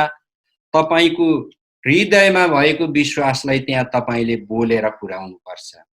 जब तपाईले बोल्नुहुन्छ, तपाईले बोलेको कुराले त्यो मिटिङमा, त्यो छलफलमा गरिने निर्णयमा प्रभाव पार्छ। घोषणा भनेको त्यो। खाली परमेश्वरले हामीलाई कृपा दिनुभएको छ भन्ने बाइबलमा लेखिएको कालो अक्षरलाई पढेर त्यो हुन आउँदैन। सही कुरा हो, तर हुन आउँदैन। त्यसै ल्याउनुहुन्न प्रभुले। त्यो आत्मिकी प्रक्रियामा हामी जाँदैछौँ। विश्वास, घोषणा र काम चाहिँ विश्वासीले पाउने अधिकार पाउनको निम्ति आत्मिकी प्रक्रियामा जानु, आत्मिकी प्रक्रिया, आत्मिकी प्रक्रियामा जानु। हृदयमा गरेको वचन जस्तो छ त्यो सापेक्ष तपाईले बोल्नुपर्छ, सकारात्मक कुराहरू बोल्नुपर्छ। तपाई सरकारी सेवामा हुनुहुन्छ, तपाई कुनै अधिकारी हो, प्रमुख हो, कार्यालय प्रमुख हो, तपाईले निर्णय गर्नुपर्छ। दिन छिनछिनमा निर्णय गर्नुपर्छ। निर्णय गर्दा तपाईको विश्वास कहाँ हुन्छ? मण्डलीमा मण्डली समिति हुन्छ, ख्रिस्चियनहरू भएको ठाउँमा समाज हुन्छ, ख्रिस्चियन समाजहरू। अहिले गाउँपालिका, नगरपालिकामा प्रशस्त ख्रिस्चियन समाजहरू छन्। अनि ख्रिस्चियन समाजमा निर्णय गर्दा तपाईले बोल्ने कुरा, तपाईले घोषणा गर्नुस्। त्यो घोषणा तपाईको विश्वास हो। अनि परमेश्वरले यो भनेको कुरा हाम्रो जीवनमा हुन्छ। यो कुराहरू मैले सिकेर जानेर म एकदम शिक्षक भएर भनिरहेको छुइनँ। यी कुराहरू म आफै गरिरहेको छु। परमेश्वरले मलाई यो कुरा बुझाइरहनु भएको छ। म आफै सिक्दैछु, सिक्ने क्रममा नै छु। मैले जे सिकेँ, जे बुझेँ, यो वचनको यो पक्षहरू म तपाईलाई प्रकाश पारिरहेछु। अनि यो पक्षहरू प्रकाश हुनको निम्ति परमेश्वरले मेरो हृदयमा बोलिरहनु भएको छ। मैले सोचेको भन्दा बोल्दै जाँदा परमेश्वरको यहाँ वचनहरू आइरहेको छ। तपाईले यसतर्फ ध्यान दिनुभयो भने यसलाई तपाईले वास्तविक सत्य पाउनुहुन्छ। जब यसलाई वास्तविक र सत्य पाउनुहुन्छ, जब तपाईले यसमाथि काम गर्नुहुन्छ, प्रियहरू, परमेश्वरको योजना तपाईको जीवनमा कति धेरै होला, कति धेरै होला, हैन? हामीले कसैले कसैसँग तुलना नगरोस्, आफ्नो अवस्थालाई हेरोस् भनेर परमेश्वरले हामीलाई भन्नुभएको छ। तपाईको जीवनमा परमेश्वरको धेरै योजना होला। जुन काम म गर्छु त्यो कामले त्यो पूरा हुँदैन, तर तपाईको जीवनमा परमेश्वरले राखेको योजनाले अझै ठुलो कुरा हुन सक्छ। तर वचनको प्रकाश ल्याउनु चाहिँ परमेश्वरको अनुग्रह र कृपा हो। अनि परमेश्वरले आज त्यो अनुग्रह कृपा हामीलाई गरिराख्नु भएको छ। अब हामीले आशा राखेर हामी त्यसलाई घोषणा गर्छौँ। हो, भइसकेको छैन, अहिले म हस्पिटलको बेडमा छु, मेरो अवस्था एकदमै आलोच्य छ, डाक्टरहरूले नै विश्वास गरिरहेको छैनन्, तर आशा राखेर गरेको घोषणाले मेरो परिस्थिति सप्रिन्छ। अहिले म ठुलो समस्याको भुमरीमा छु, मेरो अगाडि चुनौतीहरू छ, मैले गर्नुपर्ने कामहरू मैले समाधान गर्नुपर्ने छ, तर मसँग कुनै स्रोत साधन छैन। अनि मेरा आफन्तहरू, मैले चिनेको मेरो साथीहरू पनि कुनै ठुलो सरकारी ओहदामा, जहाँ शक्ति र अख्तियार हुन्छ, अनि कुनै ठुलो हैसियतमा जसले आर्थिक रूपले सहायता गर्न सक्छन्, त्यो छैन। तर आशा राखेर घोषणा गरेको कामले त्यो कुरा गर्छ। किन? तपाईले विश्वास गर्नुभएको छ नि। विश्वास गर्नु, घोषणा गर्नु। अब सबैभन्दा मुख्य र जटिल कुरा आयो, काम। अब यो काम चाहिँ सबैभन्दा जटिल कुरा हो है। विश्वास र आशा राखेको निम्ति प्रेममा रहेर कार्य गर्नु अथवा काम गर्नु एकदमै महत्त्वपूर्ण छ। हो कि? एकदमै महत्त्वपूर्ण छ।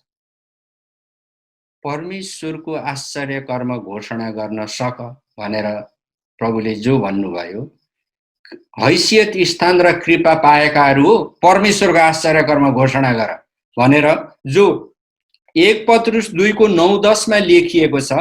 हो, अब त्यो घोषणा गर्न सक्नको लागि हामीले विश्वास पनि गर्यौं, विश्वास गर्नको लागि गर्नुपर्ने सबै कुरा पनि गर्यौं, वचन अध्ययन गर्यौं, संगति गयौं, तालिम गयौं, सम्मेलनमा गयौं, वर्षै पछि जान्छौं, सिक्छौं, अगुवापन तालिमहरू, चेलापन तालिमहरू, अनि त्यो भन्दा माथिल्लो तालिमहरू पनि तालिमले हामीले झन्डै धेरै समय बिताइसक्यौं। अनि हामी प्रार्थना नि गर्छौं, उपवास पनि बस्छौं, हो कि? अनि हामीले घोषणा पनि गर्यौं। अब आयो काम। हामी जुन स्थानमा छौं, जे गरिरहेछौं, जेसँग सम्बन्धित छौं, हामी त्यहाँबाट अर्को पाइलो, त्यहाँभन्दा अझै माथिल्लो पाइलो, त्यहाँभन्दा अझै माथिल्लो पाइलो, त्यहाँभन्दा अझै माथि हामी माथि जान चाहन्छौं। हाम्रो त्यो योजना छ, हो कि? अब त्यो शिखरमा पुग्नको लागि अहिले जो हामी तल छौं, अहिले हाम्रो जो जिम्मेवारी छ, जो काम छ, त्यो चाहिँ हामी कसरी गरिरहेछौं? त्यो गरिरहेको काममा परमेश्वरको त्यो आश्चर्य कर्म घोषणा गर्न हामीले गरिरहेको काममा हामीले आधारहरू निर्माण गरेको छ कि छैनौं? अब यो भनेको के हो? हामी सेवकाई गर्छौं, हामी व्यापार गर्छौं। हाम्रो एकजना क्रिस्चियन विश्वासीले भन्यो, प्रभु, मैले व्यापार सुरु गरेँ, कपडाको व्यापार सुरु गरेँ, मेरो किराना पसल पनि छँदैछ, म यो व्यापारलाई एउटा कम्पनीको रूप दिन चाहन्छु, मलाई वृद्धि दिनुहोस्, मानिलिउँ कसैले भन्यो। अनि उसको कपडाको सानो पसल छ, किराना पसल छ, उसले त्यो चलाइरहेछ। उसले कसरी गर्छ त्यसमा काम?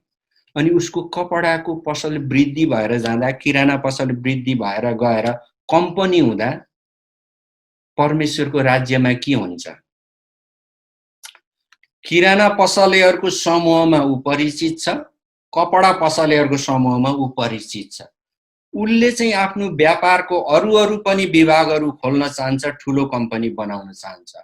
ऊ एकदमै उपवास बस्छ, प्रार्थना गर्छ, अनि ऊ क्रिस्चियन हो। अनि अब उसको काम केसँग जोडिएको छ? मानिले उसको कम्पनी बढ्यो, अब के हुन्छ? त्यो किरानासँग सम्बन्धित पसलेहरूको जुन संस्था हुन्छ, संगठन हुन्छ, अरू किराना पसलेहरू हुन्छन्, के त्यहाँ यो किराना पसलेले गरेको कामले तिनीहरू ख्रिस्टलाई चिन्न सक्ने, ख्रिस्टलाई चिनौँ भन्ने उत्साह पाउँछन्? उनीहरूले के देख्छन्? वा अन्य किराना पसलेले चाहिँ उसले पनि त्यस्तै कमसल वस्तु ल्याउने अनि त्यसरी बेच्ने वा कमसल वस्तु आपूर्ति गर्ने, सप्लाई गर्ने को छ, तिनीहरूलाई खोज्ने, तिनीहरूबाट प्राप्त गर्ने अनि त्यसरी बेच्दिने, तिनीहरूले उसलाई कसरी चिनिरहेको छन्? किनभने सबै मानिसहरू एकले अर्कालाई सम्बन्धित सरोकारको काममा सबैले सबैलाई नै चिन्छ। त्यस्तो नचिन्ने हुँदैन, नजान्ने हुँदैन। त्यो पसलेहरूको समुदायमा उसको पहिचान के छ? ओहो, यो मान्छेले इमानदार काम गर्यो, कहिल्यै त्यसरी कमसल कुराहरू ल्याएन, कहिल्यै ग्राहकलाई झुक्काएन, र पनि यसको वृद्धि भयो, यसले येशूको गुणगान गाउँछ, येशूको बारेमा भन्छ। उनीहरूले उसलाई त्यो कामको आधारमा उसलाई त्यसरी चिनेको छ कि छैन? कामको आधारमा यदि उसले त्यसरी चिनाइरहेको छ भने निश्चय नै त्यो किराना पसल, कपडा पसल वृद्धि भएर के हुन्छ? एउटा ठुलो कम्पनी हुन्छ। किन हुन्छ? परमेश्वर चाहनुहुन्छ उहाँको व्यापार बढोस्, उहाँको मानिसहरू वृद्धि हुन्, उहाँको मानिसहरू पुच्छार होइन शिर हुन्, त्यो मानिसहरूको धन सम्पत्ति स्थान हैसियत बढोस् र तिनीहरूको सामाजिकताले अरू मानिसहरूलाई प्रभाव पारोस्, मण्डली बढोस्, उसले इमानदार दशांश दियोस् अनि परमेश्वरको काममा उसले लगानी गर्न सकोस्। परमेश्वर चाहनुहुन्छ। खानै नपुग्ने, खान दौदौ पर्ने, परिवारलाई राम्ररी रेखदेख गर्न र राम्रो शिक्षा दिन नसक्ने बाबुआमाहरूले परमेश्वरको मण्डलीलाई के दिन सक्छन्? त्योभन्दा धेरै त्यो कम्पनी, व्यापारिक कम्पनी बनाउनेले दिनु सक्छ। अनि यो हाम्रो मण्डलीको संसारमा, यो पृथ्वीमा भइरहेको कुरा हो। हाम्रो मण्डलीमा भएका व्यापारीहरूलाई परमेश्वरले माथि लान चाहनुहुन्छ। नाङ्ले पसलेलाई पक्का भवनमा पसल सार्न सक्ने तुल्याउनुहुन्छ। पक्का भवन भएको पसलेलाई ठुलो कम्पनी बनाएर उसकै भवन बढाउन चाहनुहुन्छ परमेश्वर। परमेश्वरको इच्छा छ, परमेश्वर दिन चाहनुहुन्छ। हामी लिन चाहिरहेको छौँ कि छैन? हामीले प्रार्थना बस्यौँ, उपवास बस्यौँ, प्रभु मलाई यो गर्नुहोस्, त्यो दिनुहोस्, म ठुलो व्यापारी हौँ, अथवा व्यापार सङ्घमा मै अध्यक्ष हौँ। व्यापार सङ्घमा तपाईँ अध्यक्ष हुँदा के हुन्छ? निर्णय गर्दा तपाईँ ठिक निर्णय गर्नुहुन्छ? तपाईको गर्ने ध्येय छ भने प्रभुले त्यहाँ लानुहुन्छ। होइन, केही फरक पर्दैन। अनि तपाईँ चाहिँ कमसल चिजहरू बेचिरहनु भएको छ, चामलमा ढुङ्गा मिसाएर बेचिरहनु भएको छ, कपडा बेच्दाखेरि यो चाहिँ फल्ना देशको फल्ना कपडा हो भने अर्को नक्कली दिइरहनु भएको छ। अनि तपाईँले दशांश ल्याउनुहुन्छ, यसो हेर्नुहुन्छ यो मराले ठगेर मलाई यहाँ दशांश ल्याउँदैछ। के हुन्छ? कपडा पसलेहरूले तपाईँ कपडा पसलेलाई कसरी चिन्छन् त्यो समाजमा? तपाईँले सुसमाचार प्रचार गर्ने भनेको त्यहाँ हो। तपाईँ व्यापारी हुनुहुन्छ, तपाईँले लेक्चररहरू प्रोफेसरहरूको बिचमा गएर सुसमाचार बाँड्नुहुन्न। सांसदहरूको बीचमा गएर सुसमाचार बाँड्नुहुन्न, वैज्ञानिकहरूको बीचमा गएर सुसमाचार बाँड्नुहुन्न, बाँड्न सक्नुहुन्न। तपाईसँग त्यो ज्ञान, खुबी, क्षमता, हैसियत हुँदैन। त्यो शैक्षिक प्राज्ञिक क्षमता हुँदैन तपाईले तिनीहरूलाई गर्ने। तपाईको क्षमता तिनै मानिसहरूको बीचमा हुन्छ। तपाई सागपातको व्यापारी हो, तपाईको क्षमता तिनीहरूको बीचमा सुसमाचार सुनाउने छ। तर तपाई सागपात कसरी बेचिरहनु भएको छ अनि तिनीहरूले तपाईलाई थाहा पाइरहेछन्, देखिरहेछन्। अब तपाईले सुसमाचार सुन्दा किन सुन्ने? काम भनेको त्यही नै हो प्रिय। अब यो काम व्यावसायिक काम, संस्थागत काम, सरकारी काम, हरेक कुरामा तपाई सरकारी अधिकृत हो, अधिकारी हो। मैले एकजना सरकारको इन्स्पेक्टरलाई भेटेको थिएँ धेरै वर्ष अगाडि। उहाँले मलाई केही कुराहरू सुनाउनुहुन्थ्यो। उहाँ सीमा र नाकाहरूमा पनि नियुक्ति पाएको मान्छे हो। अनि उहाँले भन्नुहुन्थ्यो, भाइ मैले प्रभुलाई सम्झेर टिक्न धेरै मेहनत गरेँ, धेरै प्रार्थना गरेँ। उहाँको त्यो गवाईले मलाई थाहा छैन कयौं प्रहरी कर्मीहरू प्रभुमा आए हुन् उहाँलाई देखेर, उहाँको जीवनलाई देखेर। यदि उहाँ अरू जस्तै त्यही बाटोमा गएको भए के को सुसमाचार, राम्रो कुरा जसले भन्न जानेको हुन्छ। तपाईँ र म गएर येशू ख्रीष्ट यस्तो हुनुहुन्छ, कृपालु, दयालु, प्रेमिलु, यस्तो गर्ने राम्रो कुरा हो। यस्तो राम्रो कुरा अरूले नि गर्नु जानेको छ। हामीले भन्दा धेर जान्दछन् संसारमा मान्छेहरूले राम्रो कुरा गर्नको लागि, भन्नको लागि। तर राम्रो कुरा भनेर केही पनि हुँदैन, भएको छैन। राम्रो कुरा भन्दाखेरि हुने भए त आज हामी बाँचिरहेको पृथ्वीमा यो समस्या नआउने। हामी बाँचिरहेको समयमा समाजमा हामीले दुःख नपाउने, मानिसहरूले दुःख नपाउने, सबैले न्याय पाउने, सबैले अवसर पाउने, राम्रो कुरा भन्दिँदा हुने भए, तर गर्दा मात्रै हुने भएको हुनाले तपाईँ र म विश्वासी हौं। अनि हामीले संकष्टहरूबाट, समस्याहरूबाट पार पाउन, चुनौतीहरूलाई निराकरण गर्न हामीले काम, त्यो आत्मिकी प्रक्रिया के हो? विश्वास, घोषणा र काम हो। अनि काम चाहिँ त्यहाँ छ। अब हामी कुनै एउटा नयाँ योजना बनाउँछौं अनि त्यो नयाँ योजना र नयाँ काम गर्दा, संस्थाको काम होस्, मण्डलीको काम होस्, क्रिस्चियन समाजमा नेतृत्व गर्ने काम होस्, वा वन समुदायमा तपाईँ अध्यक्ष हुनुहुन्छ, सचिव हुनुहुन्छ, सदस्य हुनुहुन्छ, त्यहाँ गर्ने काम होस्, कृषक समूहमा तपाईँ सदस्य हुनुहुन्छ, त्यहाँ गर्ने काम होस्, त्यो कामलाई तपाईले परमेश्वरको प्रेममा रहेर सबैको भलाइ हुने हिसाबले गर्नुभयो भने के हुन्छ? तपाईलाई त्यो आत्मिक क्षमता आउँछ। परमेश्वरले तपाईलाई चुनौतीहरूबाट माथि उठाउनुहुन्छ। किनभने परमेश्वरलाई सम्झेर परमेश्वरको वचनमाथि विश्वास गरेको कारण, त्यो विश्वासलाई तपाईले हृदयले घोषणा गरेको कारण काम पनि त्यस्तै गर्दै हुनुहुन्छ। त्यसैले परमेश्वरले तपाईलाई माथि लानुहुन्छ। तपाई वन समुदायको सचिव होला, हैन, माध्यमिक स्कुलको तपाई प्राचार्य होला, मण्डलीको पास्टर हुनुहुन्छ होला, बैंकको म्यानेजर हुनुहुन्छ होला, अनि प्रहरीमा इन्स्पेक्टर हुनुहुन्छ होला, त्योभन्दा उच्च स्थानमा हुनुहुन्छ होला, सांसद हुनुहुन्छ होला। तपाईले जो काम गर्नुहुन्छ नि, तपाईले गरेको कामले प्रेमलाई व्यक्त गर्छ कि गर्दैन त? अब यो प्रेम भनेको के हो? हामी प्राय क्रिस्चियनहरू भनिरहन्छौँ प्रेम गर्नुपर्छ, प्रेम गर्नुपर्छ, प्रेम, प्रेममा प्रेममा प्रेममा। प्रेम के हो? प्रेमको अर्थ के हो? हेर्नुहोस्, अब प्रेमको अर्थ म तपाईलाई एउटा भनिदिनु पर्यो। प्रेम भनेको त्यही हो, प्रेममा काम गर्नु भनेको त्यही हो जसले व्यक्तिहरूको, समूहहरूको, पक्षहरूको सर्वाङ्गीण विकास गर्छ। सर्वाङ्गीण विकास भनेको के हो? आत्मिकी विकास, भौतिकी विकास, सामाजिक विकास, व्यक्तिको विकास, व्यक्तित्वको विकास, सबैको विकास। तपाई ख्रिस्चियन समाजमा काम गर्दै हुनुहुन्छ भने तपाईको निर्णयले, तपाईको सोचले ख्रिस्चियन समाजभित्र भएका अगुवाहरूको कसैको कुनै दान वरदान छ भने, कुनै भाइहरूको कुनै दान वरदान हुन्छ, सिप हुन्छ, क्षेत्र हुन्छ, शिक्षामा, खेलकुदमा, स्वास्थ्यमा, न्यायमा, कानुनमा, अनेकौं जीवनको अनेकौं क्षेत्रमा मान्छेहरूको के हुन्छ? परमेश्वरको दान वरदान हुन्छ।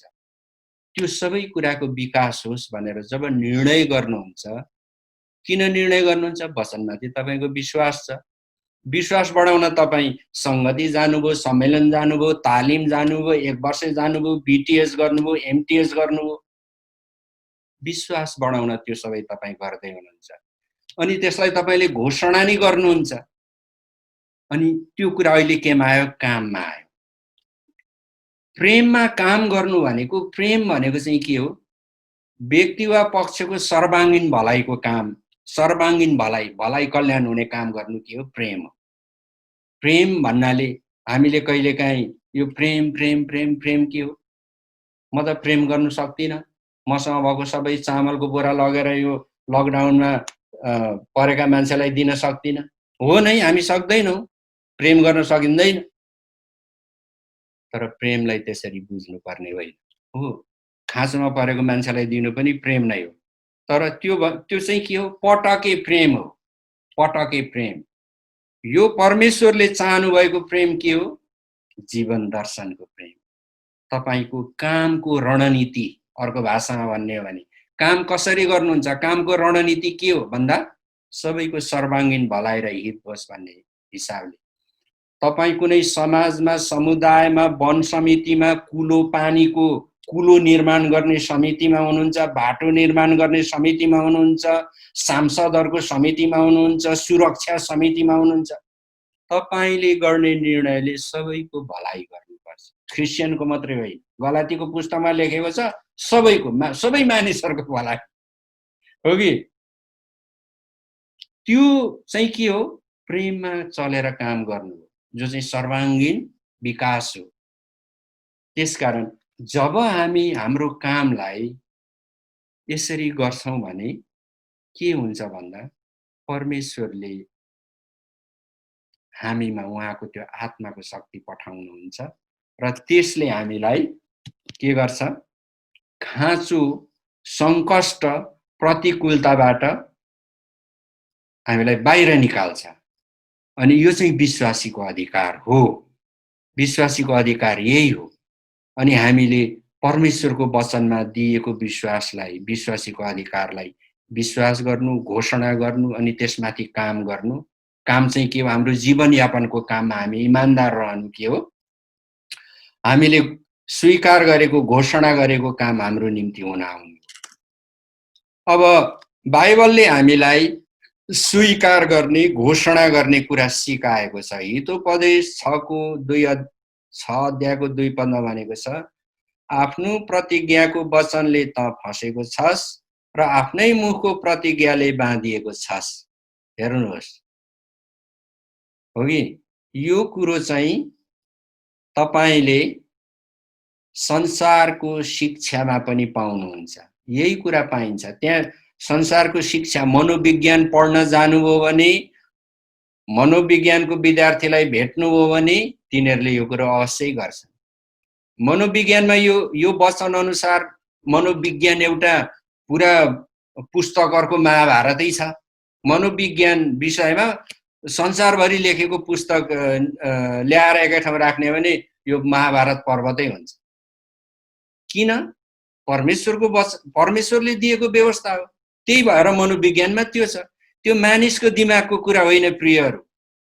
परमेश्वरले जे व्यवस्था राख्नुभयो त्यो व्यवस्था बढेर गयो। अनि मनोविज्ञानको पुस्तकहरुको चाङ कत्रो भयो, पहाड जत्रो हो। यो मान्छेको करामत होइन, परमेश्वरको पराक्रम हो। जो के भनिएको छ, हामी भन्छौं नि स्तुति प्रशंसा गर्दा, राज्य पराक्रम महिमा तपाईको भन्छौं नि। पराक्रम भनेको काम, मनोविज्ञानमा परमेश्वरको पराक्रम त्यो हो। यहाँ के भनेको छ भन्दा आफ्नो प्रतिज्ञाको वचनले त फसेको छस्, आफ्नै मुखको प्रतिज्ञाले त बाँधिएको छस्। तपाईले आफ्नो बारेमा, आफ्नो जीवनको बारेमा, परिवारको बारेमा, समस्याको बारेमा, तपाईको सपनाको बारेमा, तपाईको उद्देश्यको बारेमा, चाहे त्यो अल्पकाल होस्, दीर्घकाल होस्, चाहे जे पनि होस्, पटके होस्, ती सबैको बारेमा तपाईले परमेश्वरको प्रतिज्ञाको वचनहरूलाई तपाईको हृदयले विश्वास गरेर मुखले घोषणा गर्नुपर्छ। अघि मैले प्रेममा कामको जो गरे त्यो चाहिँ एकचोटि गर्ने कुरा होइन, त्यो त जीवन पर्यन्त। तपाई पास्टर हो, पास्टर भएको दिनदेखि तपाई पास्टर नहुने दिन भन्नाले तपाईको उमेर सिद्धिने दिनसम्मै गरिरहनु पर्छ। तपाई न्यायकर्ता हो, तपाई न्यायाधीश हो, सधैँ दिन गरिरहनु पर्छ। तपाई व्यापारी हो, अघि मैले व्यापारीको उदाहरण दिएँ, व्यापारी हो, तपाई ठुलो कम्पनीको मालिक हुन चाहनुहुन्छ, सधैँ त्यो गरिरहनु पर्छ। किन गर्छौं त्यो इमानदार काम? किन गर्छौं? हामी वचनमाथि विश्वास गरेका छ नि त। अनि विश्वास गरेको कुरा हामीले भन्दै पनि हिँडेको छ नि, घोषणा गरेको छ नि, त्यसैले गर्नुपर्छ। अनि प्रभुले यहाँ के भन्नुभयो? तपाईले हृदयमा ठानेको, तपाईको मगजले सोचेको, चिन्तन मनन गरेको कुरा जब मुखले भन्नुहुन्छ, त्यो कुरा तपाईको जीवनमा आउँछ। यो आउने प्रक्रिया जे हो, तरिका जे हो, त्यो तपाई र मैले गर्ने मेहनतको कुरा मात्रै होइन, परमेश्वरले नै राखेको कुरा हो। मनोविज्ञानको पुस्तक महाभारत पहाडभन्दा ठुलो हुन्छ भनेर मैले जे भने नि, त्यसमाथि काम भएर त्यो भएको, त्यो नै एउटा उदाहरण हो कि। अब यो कुरालाई परमेश्वरले अझै अरु प्रस्ट्याउनु भएको छ। हामीले विश्वास गरेको, मुखले भनेको कुरा हाम्रै निम्ति हुन आउँछ भन्ने कुरा अझै परमेश्वरले ठुलो कुरासँग जोडेर देखाइदिनु भएको छ। त्यो कहाँ छ भन्दाखेरि यो प्रमाण हामी कहाँ पाउँछ भन्दा रोमी 10 अध्यायको 9 र 10 पदमा हामी पाउँछौं। त्यहाँ गएर पढ्नुस् त के लेखेको छ। रोमी 10 अध्यायको 9 र 10 मा के लेखेको छ म तपाईलाई छोटकरीमा भन्छु। कसैले हृदयमा विश्वास गरेर कुनै कुरा मेरो छोरा किन हल्ला नगर हुन आउँछ भनेर घोषणा गर्छ भने त्यो कुरा उसको निम्ति हुन आउँछ। रोमी 10 अध्यायको 9-10 मा लेखेको यही हो। हामी वचनलाई हेर्ने छौं, वचनमै पढौं। तपाईहरुले पनि घरमा वचन पढ्नुहोस् पछि गएर। अब म सुनाउँदै छु रोमी 10 अध्यायको 9-10। किनकि यदि तिमीले येशूलाई प्रभु भनी आफ्नो मुखले स्वीकार गर्यौ र परमेश्वरले उहाँलाई मरेकाहरूबाट जीवित पार्नुभयो भने आफ्नो हृदयमा विश्वास गर्यौ भने तिम्रो उद्धार हुनेछ। किनकि मानिसले आफ्नो हृदयले विश्वास गर्छ र ऊ निर्दोष ठहरिन्छ अनि उसले आफ्नो मुखले स्वीकार गर्छ र उद्धार पाउँछ। अब यहाँ हेरौं है, तपाई र मैले मुक्ति कसरी पाएका रहेछौं भन्दा हृदयमा विश्वास गरेर मुखले स्वीकार गरेर घोषणा गरेपछि हामीले के भयौं? हामीले मुक्ति पायौं। प्रभु येशू ख्रीष्टमा मुक्ति छ भनेर हामीले के गर्यौं? हृदयमा विश्वास गर्यौं, स्वीकार गर्यौं अनि मुखले घोषणा गर्यौं। अब तपाई र मैले मुक्ति पाउनको निम्ति यो भन्दा बढ्ता के गरेको छौं? हामीले केही पनि गरेको छैनौं। येशू प्रभु हुनुहुन्छ, मुक्तिदाता हुनुहुन्छ भनेर हृदयले विश्वास गर्यौं, मुखले स्वीकार गर्यौं, घोषणा गर्यौं, हामीले मुक्ति पायौं। अब मुक्ति त हृदयमा विश्वास गरेर मुखले भन्दा पाइन्छ भने हाम्रो जीवनको समस्याहरू समाधान हुनु, हाम्रो जीवनको खाँचोहरू पूरा गर्नु, हामी माथि आइपरेको विपतहरूबाट हामी बाँच्नु के हो? मुक्ति भन्दा कम महत्त्वको कुरा हो। मुक्ति पाउनु जति यो महत्त्वपूर्ण छैन। तपाई र मेरो जीवनमा संकष्ट पूरा नै भएन अनि हामी संकष्टमा पर्यौं, हामी नाश भयौं भने पनि हाम्रो मुक्ति घुम्दैन हो कि। तर यी कुराहरू पाउनु चाहिँ के हो? मुक्ति पाउनु भन्दा तेस्रो, चौथो, पाँचौं तहको कुराहरू मात्रै हो। मुक्ति जस्तो ठुलो कुरा त हामीले हृदयमा विश्वास गरेर स्वीकार गरेर घोषणा गरेर पायौं भने अरु कुराहरु पनि पाउँछौं। यहाँ रोमी 10 अध्यायको 9 र 10 पदमा भनेको त्यही नै हो। तर यहाँ अलिकति तर्क गर्ने ठाउँ छ। म त्यो तपाईलाई भन्छु, कसैले भन्ला। विश्वास गरेर मात्रै कहाँ हो र? विश्वास अनुसार काम गरेर हो। ठीक कुरा हो। विश्वास अनुसार काम गरेर नै हो। अघि पनि मैले तपाईलाई परमेश्वरको आश्चर्य कर्मको गवाह हुन सक्नको निम्ति तीनवटा कुरा बताएँ, जो चाहिँ एउटा विश्वास, अर्को घोषणा, अर्को चाहिँ काम हो। त्यसमा पनि मैले चर्चा गरिसकेँ। काम चाहिँ हामीले गर्नै पर्छ। तर जो हामी असल काम गर्छौं नि, त्यो असल काम चाहिँ कसरी गर्छौं त भन्दा विश्वासबाट निस्किआएको हो नि त असल काम। यदि हामीमा विश्वास नभएको भए, विश्वास नभएको कोही विश्वासी भन्सारमा बसेको छ अथवा अरु त्यस्तै कुनै अख्तियारवाला स्थानहरुमा बसेको छ वा त्यो व्यापारी छ भने के गर्छ? विश्वासमा नभएको काम निश्चय गर्छ। किनभने असल काम चाहिँ कहाँबाट निस्क्यो? विश्वासबाट निस्क्यो। कुनै एउटा भन्सारमा 50 जना कर्मचारी हुन्छन्, त्यहाँ एउटा विश्वासी छ।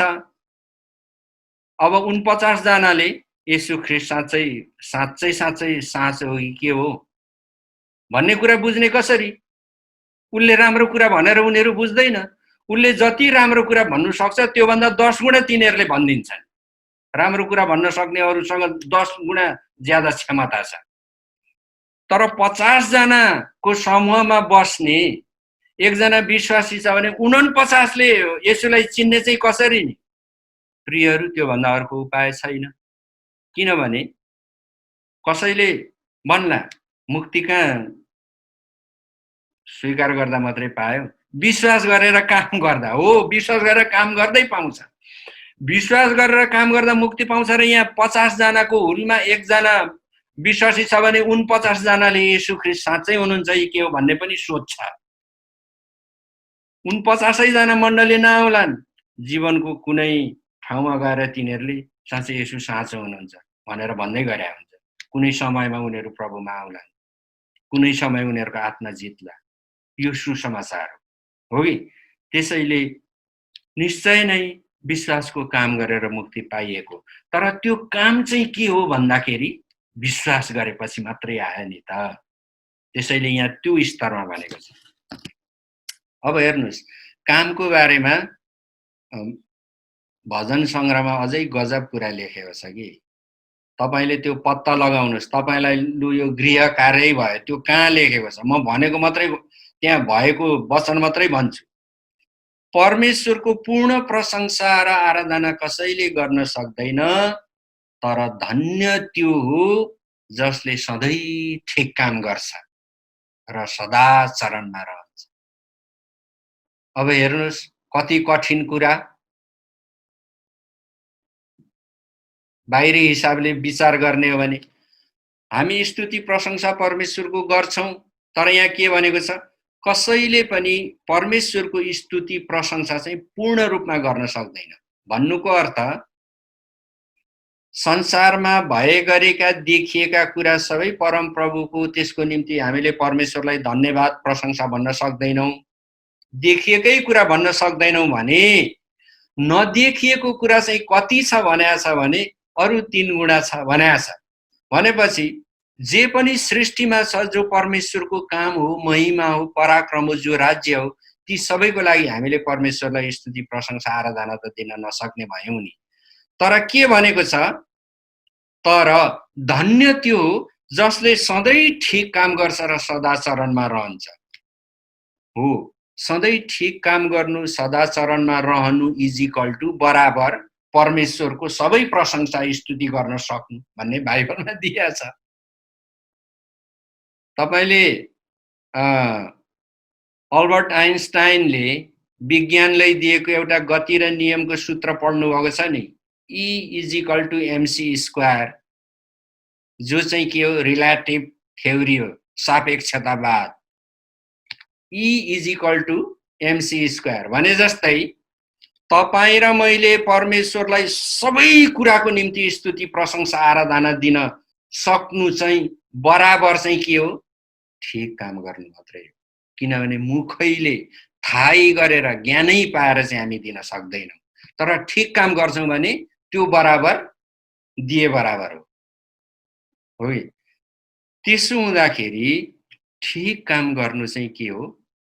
विश्वासीलाई परमेश्वरले दिएको अधिकार हाम्रो निम्ति बहाउनु हो, खोल्नु हो। हामीले त्यो अधिकार पाउनु, त्यो आत्मिक अधिकार पाउनु। अनि पत्रुसको वचनमा हामीले पढ्यौं, आश्चर्य कर्म तिमीहरूले गर्न सक। त्यो आश्चर्य कर्म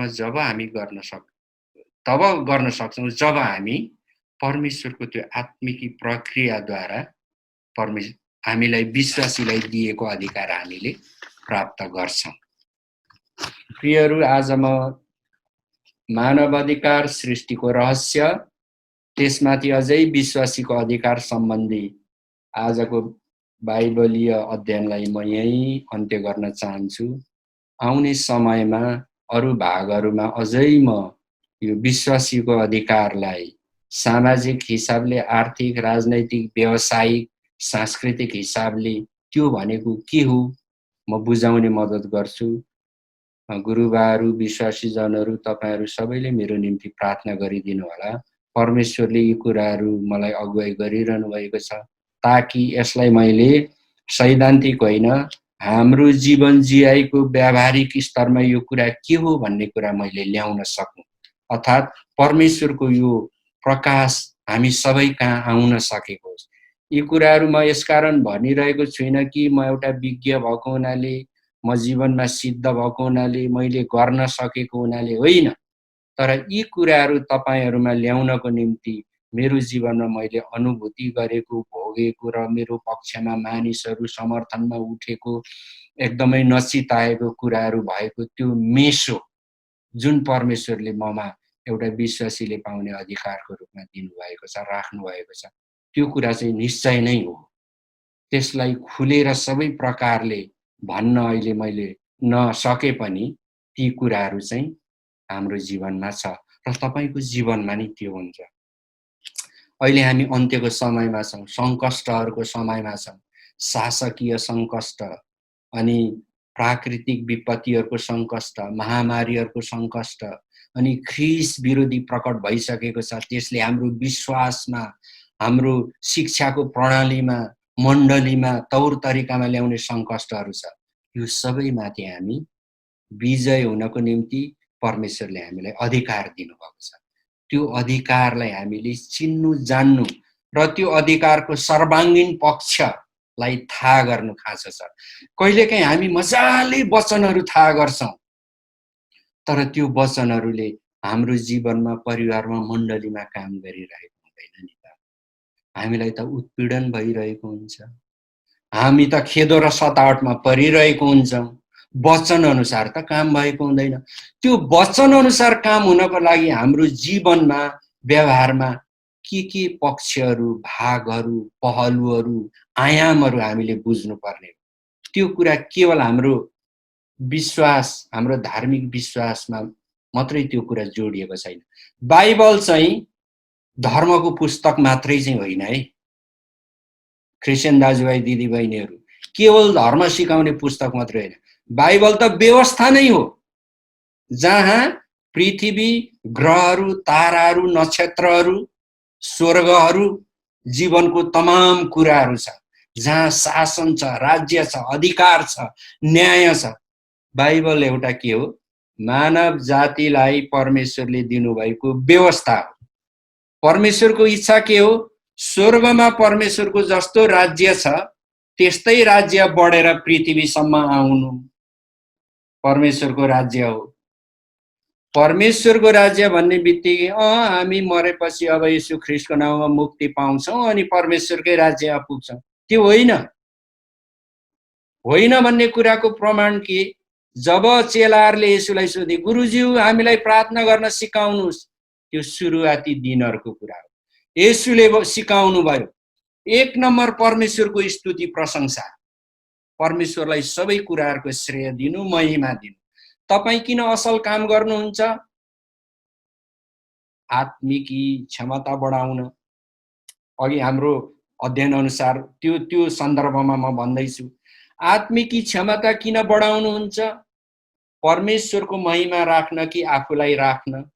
यदि तपाईँ र मैले आफ्नै हैसियतलाई अगाडि राख्ने हाम्रो उद्देश्य छ भने हामी व्यापारमा अनि राजनीतिमा अनि शिक्षाको विभिन्न भागहरूमा, तहहरूमा, विभागहरूमा हामी परमेश्वरको आत्मिकी अधिकारबाट अगाडि जाँदैनौँ। हामी आफ्नै बलले, मानिसहरूको दल बलले, भनसुनले, कुनै किसिमको कूटनैतिक चालहरूले, अर्को प्रकारको चालहरूले जाउँला। एकाध अवस्थासम्म संसारमा मानिसहरू पनि गइरहेको छन्। तर एउटा कुरा, एउटा क्रिस्चियन विश्वासी त्यसरी गएर उसले आफैलाई स्थापित गर्दा र त्यो सबै गरिसक्दा कैयौं सयौं मानिसहरूसँग भेटघाट हुँदा ती सयौं मानिसले तपाईलाई ख्रिस्ट विश्वासीको रूपमा चाहिँ चिन्छन्, चिन्दैनन्। यदि चिने भने त राम्रै हो, चिनेनन् भनेर संसारकै जस्तो तपाईलाई थाहा पाए भने चाहिँ त्यहाँ सुसमाचार भएन। तपाईँ चाहिँ सुसमाचारको लागि बोलाइनु भएको। अनि त्यो कुराले मुक्तिलाई असर गर्छ गर्दैन बहसको विषय होला। मलाई त्यति धेरै ईश्वर शास्त्र थियोलोजी आउँदैन, तर म तपाईहरुलाई व्यावहारिक पक्षहरू देखाइरहेको छु। त्यसै कारण येशूले के भन्नुभयो? पहिलो चाहिँ परमेश्वरको स्तुति प्रशंसा गर, अनि दोस्रो चाहिँ के हो? जस्तो स्वर्गमा परमेश्वरको राज्य चम्किया छ नि त्यस्तै यस पृथ्वीमा होस्। पृथ्वीमा हामी को छौं? तपाई, म, हाम्रो मण्डली अनि हाम्रो वरिपरि समुदाय, हाम्रो सरकार, हाम्रो व्यवस्था, सबै कुरा छ। वन जंगल सबै छ। खाने पानीको समितिमा तपाई हुनुहुन्छ हैन? तपाई अफिसमा कर्मचारी हुनुहुन्छ। तपाई चाहिँ स्वर्गमा भएको त्यो स्वर्ग राज्य या पृथ्वीमा ल्याउने हुनुहुन्छ। नबिर्सिनुस् प्रियहरू, त्यो स्वर्ग राज्य ल्याउने पास्टरहरू, गुरुबाहरू, रेभरेन्डहरू, मिसनको मान्छेहरूको काम होइन। पृथ्वीमा सबै पृथ्वीवासी ईश्वरलाई चिन्नेहरू क्रिस्चियनहरूको काम हो। त्यसैले यो विश्वासीको अधिकार स्थापित हुने र हामी विजयी मण्डली, जयवन्त मण्डली हुने कुरा पनि योसँग गाँसिएको छ। यो आत्मिकी कामसँग गाँसिएको छ। हामी आज यो अध्ययन र छलफललाई यहीँ राख्छौँ। आउनुहोस् हामी प्रभुलाई धन्यवाद दिएर यसलाई अन्त्य गर्नेछौँ। पिता, धन्यवाद दिन्छौँ आजको बाइबल अध्ययनको निम्ति। आउने समयमा हामी सबैलाई सहायता गर्नुहोस्। हामीलाई तपाईले जुन अधिकार दिनुभएको छ, विश्वासीको अधिकार, त्यसलाई हामीले अझै कसरी बुझ्न सक्छौं? अनि तपाईको वचनमा भए जस्तै यो अन्त्यको समयमा सबै विश्वासीहरूले विश्वासीको अधिकार पाएर कसरी संसारमा खडा रहने, साक्षी हुने, गवाह हुने, तपाईको स्वर्गमा भएको राज्य जस्तै हाम्रो पृथ्वीमा पनि ल्याउने यी कुराहरूलाई अझै प्रकाश दिनुहोस्। तपाईको महिमा होस्। येशूको नाममा माग्दछु, आमेन।